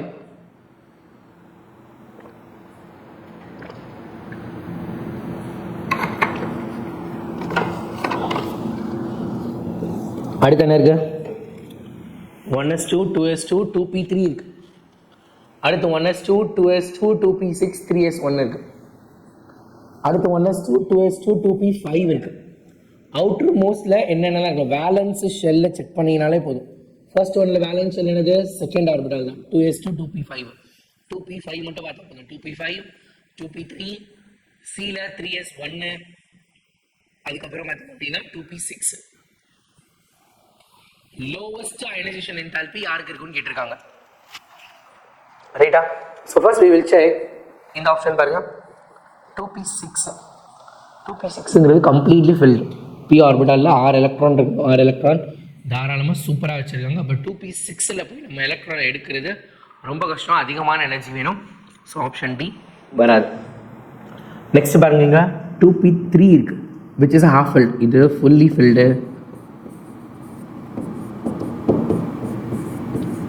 இது half filled. இது fully filled, இது half filled வராது. அடுத்து இங்க பாருங்க, இது 2p5. Okay right. இதுல இருந்து எலக்ட்ரான் எடுக்கிறது. இங்க 3s1 இருக்கு. அதாவது இது ரெண்டுமே கிட்டத்தட்ட கொஞ்சம் கன்ஃபியூசிங் டேர்மா இருக்கும். ஒரே ஒரு கான்செப்ட் பண்ணி ஞாபகம் வச்சுக்கோங்க. இந்த ஒரு எலக்ட்ரான் வெளியே போயிடுச்சு அப்படின்னா this will become more stable. அல்லது என்ன பண்ணா it attain noble gas configuration. ரைட்டா? noble gas configuration போயிடுமா? அப்போ இந்த element it self, this compound it self, இந்த ஆட்டம் இட் செல்ஃப், இந்த ஆட்டமே ஒரு எலக்ட்ரானை கொடுக்க ரெடியாக இருக்கும். அப்போ நம்ம போய் எனர்ஜி, அதாவது என்கிட்ட வந்து ஒரு பொருளை என்கிட்ட நீங்கள் பிடிக்கிட்டு போகிறதான் கஷ்டம். நானாக கொடுக்குறேன் அப்படின்னா ஈஸியாக நீங்கள் வாங்கிக்கலாமா? இப்போ இவங்களும் ஈஸியாக கொடுத்துருவாங்க, இவங்களும் கொடுத்துருவாங்க. யார் ரொம்ப ஈஸியாக கொடுக்க போகிறாங்கன்னா இவங்க. பிகாஸ் இந்த ஒரு எலக்ட்ரான் போயிடுச்சுன்னா நெக்ஸ்ட் அவங்க 2s2 2p6 which is going to be the stable inert gas configuration, noble gas configuration, அந்த ஒரு இடத்த அச்சீவ் பண்ணுறனால இவங்களுக்கு தான் லோவஸ்ட்டாக இருக்க போகுது. So this is going to be answer. இது ஆன்சர் கிடையாது. இவங்களுக்கு கம்மியாக தான் இருக்கும், 2p5 தான். ஸோ அதுலேருந்து எடுக்கலாம். ஆனால் கம்பேரிங் டு இவங்களோட இவங்க இதுலேருந்து ஒரு எலக்ட்ரான் எடுத்தால் அவங்க ஒன்றும் ஸ்டேபிளாக இருக்கலாம் போக மாட்டாங்க. இது பார்ஷியலி ஃபில். பட் வேற இயர் ஸ்டேபிள் போகிறனால அவங்களே கொடுத்துருவாங்க. ஸோ அப்போ நம்ம கம்மியான எனர்ஜி கொடுத்தா போதும். அதுதான் answer. So C is the answer. Right. அது periodic variation of ionization energy in the periods. ரைட்டா? அயனைசேஷன் எனர்ஜி எப்படி இருக்க போகுது? ஜென்ரல் ட்ரெண்ட் என்ன அப்படின்னா effective nuclear charge increases. Correct தானப்பா? அவங்க என்ன தப்பாக பேசிட்டாங்க? ரைட்டா? நியூக்ளியர் சார்ஜ் இன்க்ரீஸ் ஆகுது. நியூக்ளியர் சார்ஜ் இன்க்ரீஸ் ஆக நியூக்ளியர் சார்ஜ் இன்க்ரீஸ் ஆகுது. Effective nuclear charge. What is the meaning of effective nuclear charge? Effective nuclear charge ஆனது ZF இஸ் நத்திங் பட் என்ன அர்த்தம்? Force of attraction,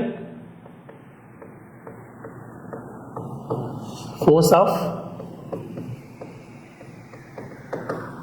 attraction on valence electron. கரெக்டா? valence electron மேல இருக்கக்கூடிய force of attraction தான் என்னது? நம்ம effective nuclear charge Z effective னு சொல்ல போறோம். அப்ப valence electron மேல இருக்க attraction அதிகமாயிடுச்சுன்னா அயனைசேஷன் எனர்ஜி அதிகம் தானே. இங்க இருந்து நான் என்ன பண்றேன்? என்னோட எலக்ட்ரான்ஸை ஃபுல்லா கூப்பிட்டு நல்லா டைட்டா நான் ஹோல்ட் பண்ணி வச்சுக்கிட்டேன் எனக்குள்ள. அப்போ என்கிட்ட இருந்து எலக்ட்ரான் எடுத்துகிட்டு போகிறதுங்கிறது கஷ்டம். ஸோ அப்போ எங்கிட்ட என்ன பண்ண முடியாது? அவ்வளோ ஈஸியாக எலக்ட்ரானை எடுத்துகிட்டு போக முடியாது. அப்போ effective nuclear charge increases, ionisation energy also increases. Now we have to see some exceptions. என்னென்னலாம் இருக்குது? எக்ஸ்பெக்டட் என்ன, ஆக்சுவல் என்ன? எக்ஸ்பெக்டட் என்ன அப்படின்னா along the period size decreases. Size decrease ஆச்சு அப்படின்னா இஃபெக்டிவ் நியூக்ளியர் சார்ஜாக இருக்கட்டும், நியூக்ளியர் சார்ஜாக இருக்கட்டும், எல்லாமே இன்க்ரீஸ் ஆக போகுது. அப்போ அயனைசேஷன் எனர்ஜி ஆல்சோ இன்க்ரீசஸ். ஜென்ரலாக அப்படி தான் நடந்திருக்கணும். Lithium, beryllium, boron, carbon, nitrogen, oxygen, fluorine, neon இதுதான் இருந்திருக்கணும். ஆனால் because of the completely filled,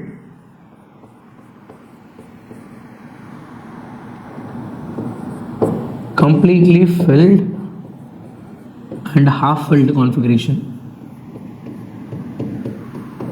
completely filled or half filled configuration இருக்க ஒரு காரணத்தினால லித்தியம்க்கு அடுத்து பெரிலியம்க்கு பதிலாக போரான் வருது. நைட்ரஜனுக்கு அப்புறம் வர வேண்டிய ஆக்சிஜன், ஆக்சிஜனுக்கு அப்புறம் நைட்ரஜன் வருது. இது ரெண்டு எக்ஸெப்ஷன், ரைட்டா? எக்ஸ்பெக்டட் ஆக்சுவல், இதுதான் எக்ஸ்பெக்டட் ஆக்சுவல். அடுத்து sodium, magnesium, aluminium, silicon, phosphorus, sulphur, chlorine, argon. இங்கே என்ன ஆகுது? அதே மாதிரி தான் மேலே இருந்த மாதிரியே அலுமினியமும் மெக்னீஷியமும் மாறுது, பாஸ்பரஸும் சல்ஃபரும் மாறிடுறாங்க.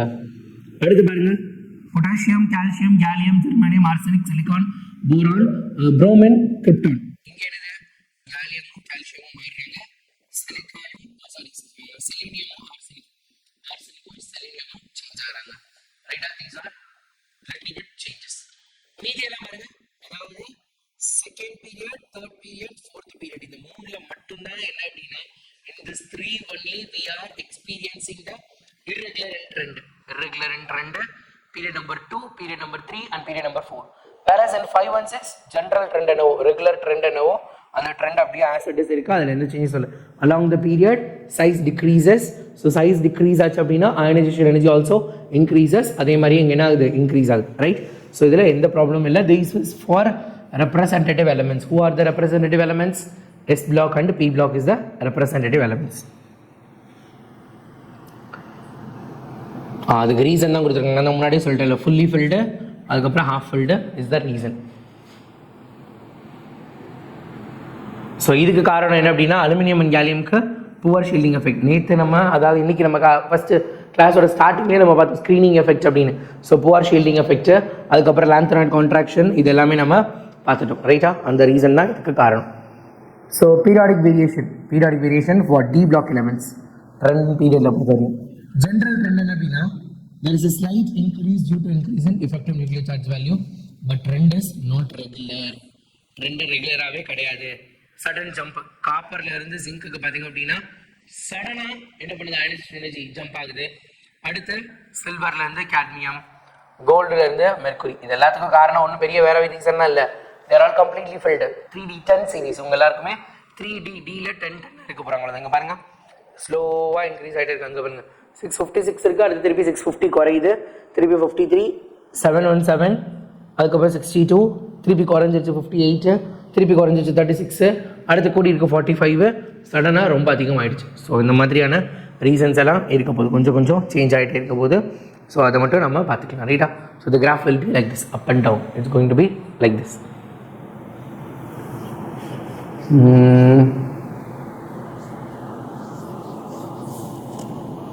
Okay, right. The element having greatest difference between its second and third ionization energy, அதாவது IE3 தானே பெருசாக இருக்கும். IE3 minus IE2 is equal to வரக்கூடிய ஒரு வேல்யூ இருக்கு. இந்த வேல்யூ ரொம்ப அதிகமாக இருக்கணுமா? யாருக்கு அதிகமாக இருக்கும் அப்படின்னு கேட்டிருக்காங்க. அப்போ என்ன அர்த்தம்? செகண்ட் அயனைசேஷன் எனர்ஜியை விட தேர்ட் அயனைசேஷன் எனர்ஜி ரொம்ப அதிகமாக இருக்கணும். ரொம்ப அதிகமாக இருந்துச்சு அப்படின்னா எனக்கு என்ன கிடைக்க போகுது? டிஃப்ரென்ஸும் அதிகமாக கிடைக்க போகுது. I'm going to write the electronic configuration. பொட்டாசியமோட அட்டாமிக் நம்பர் என்ன? Any idea? யாராவது சொல்ல முடியுமா? Potassium, S,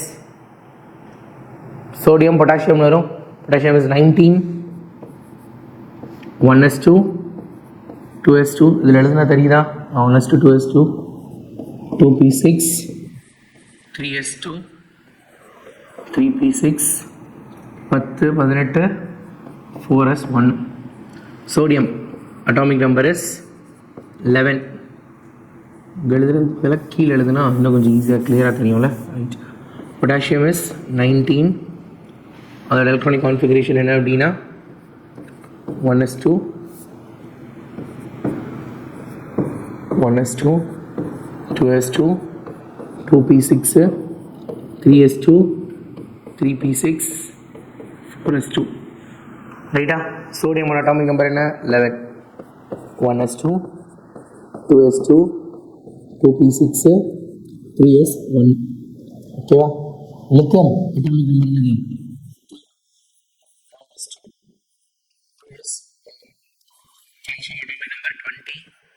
1s2, 2s2, 2p6, 3s2, 3p6, 4s2. ரைட்டா? கவனமாக கவனிங்க. செகண்ட் அயனைசேஷன் எனர்ஜினா என்ன அர்த்தம்? ரெண்டாவது எலக்ட்ரானை ரிமூவ் பண்ணுறதுக்குரிய எனர்ஜி. தேர்ட் அயனைசேஷன் எனர்ஜினா மூணாவது எலக்ட்ரானை ரிமூவ் பண்ணக்கூடிய எனர்ஜி, ரைட்டா? இப்போ ரெண்டாவது எலக்ட்ரானை ரிமூவ் பண்ணுறது, ரைட்டா? பார்க்கலாம். ரெண்டாவது மூணாவது இப்போ இதுலேருந்து ஃபர்ஸ்ட் எலக்ட்ரானை ரிமூவ் பண்ணுறதுக்கே அதிகமான எனர்ஜி வேணும். செகண்ட் எலக்ட்ரான் ஈஸியாக அவங்களே கொடுத்துருவாங்க. செகண்ட் அண்ட் தேர்டு இருக்கு ரைட்டா? ஏதோ தப்பாக இருக்கே. It is not 4s2. Yes, it is 4s1. 19 தானே ரைட்டா? ஸோ அப்போ ஃபர்ஸ்ட் ஒரே ஒரு எலக்ட்ரானை கொடுத்துட்டா ஈஸியாக போயிடுவாங்க. செகண்ட் அயனைசேஷன் எனர்ஜி தான் இதுக்கு ரொம்ப ஜாஸ்தி. ஏன்னா 3p6 கம்ப்ளீட்லி ஃபில்ட் ஆகக்கூடாது. Second is more. எனக்கு எது அதிகமாக இருக்கணும்? தேர்ட் அயனைசேஷன் எனர்ஜி தான் அதிகமாக இருக்கணும். அப்போ ஃபர்ஸ்ட் ஆப்ஷன் வராது. செகண்ட் ஆப்ஷன் பாருங்கள். ஃபர்ஸ்ட் எலக்ட்ரானை ரிமூவ் பண்ணிட்டேன்னா செகண்ட்லேருந்து ரிமூவ் பண்ணுறது தான் ஜாஸ்தி. ஏன்னா செகண்ட் தான் கம்ப்ளீட்லி ஃபில்டு. அப்போ அது எனக்கு வராது. அடுத்த இதில் பாருங்கள், ஃபர்ஸ்ட் எலக்ட்ரானை ஈஸியாக நான் ரிமூவ் பண்ணிடலாம். அதுக்கு அடுத்த எலக்ட்ரானை ரிமூவ் பண்ணுறது எனக்கு கஷ்டம். திருப்பி என்னது? ஏன்னா 2p6 கம்ப்ளீட்லி ஃபில்டு. அப்போ இதுவும் ஆன்சர் கிடையாது. கால்சியம் பாருங்கள், ஃபர்ஸ்ட் எலக்ட்ரான் ரிமூவ் பண்ணிட்டேன் அப்படின்னா செகண்டு ஒரே ஒரு எலக்ட்ரான் தான் இருக்கும். அந்த ஒரு எலக்ட்ரானை அதுவே ஈஸியாக கொடுத்துரும். ஏன்னா அந்த ஒரு எலக்ட்ரான் போயிடுச்சுன்னா 3p6 கம்ப்ளீட்லி ஃபில்டு. 3p6லேருந்து எலக்ட்ரான் எடுக்கிறது ஈஸியாக கஷ்டமா? 3p6ங்கிறது கம்ப்ளீட்லி ஃபில்டு. மூணாவது எலக்ட்ரான் நீங்கள் இங்கேருந்து எடுக்கணும். ஃபர்ஸ்ட் எலக்ட்ரான் போயிடுச்சுன்னா 4s1 வரும். அடுத்து அந்த 1 எலக்ட்ரான் போயிடுச்சுன்னா 3p6லேருந்து எடுக்கணும். 3p6 is going to be a completely field. அதிகமான எனர்ஜி தேவை. அப்போ தேர்டோட அயனைசேஷன் எனர்ஜி அதிகமாக இருக்குது, செகண்டோடது கம்மியாக இருக்குது. அப்போ IE3 minus IE2 will be greater. The answer is calcium. Right? So answer is whatever I said, like it is calcium. சரியா? கவனமாக கவனிங்க. ஏன்னா மூணாவது எலக்ட்ரானை ரிமூவ் பண்ண போகிறோம் அப்படின்னா அது நோபல் கேஸ் கான்ஃபிகரேஷனாக மாறிடும். So next we are going for a electron affinity. Electron affinity na enna அப்படிங்கிறத we will see in the next class, right? Okay, in the next video we will see what is electron affinity. Okay, thank you students, wait till that. So இப்போ வரைக்கும் periodic classification என்ன அப்படின்னா நம்ம பார்த்துட்டே இருக்கோம். இந்த electron அஃபினிட்டினா என்னங்கிறத I will just update you in the next class video. So next class எப்போ in the live or in the recorded it will be okay, I will let you know. Okay, I will let you know. I will just drop a community message, community tab la message போடுறேன், so that you will be letting it know. உங்களுக்கு அது தெரியும். So till that, it's bye from Prakash sir. If you can't, then who can? உங்களால முடியாட்டி யாரால முடியும்? Thank you பசங்களா. Bye bye, see you.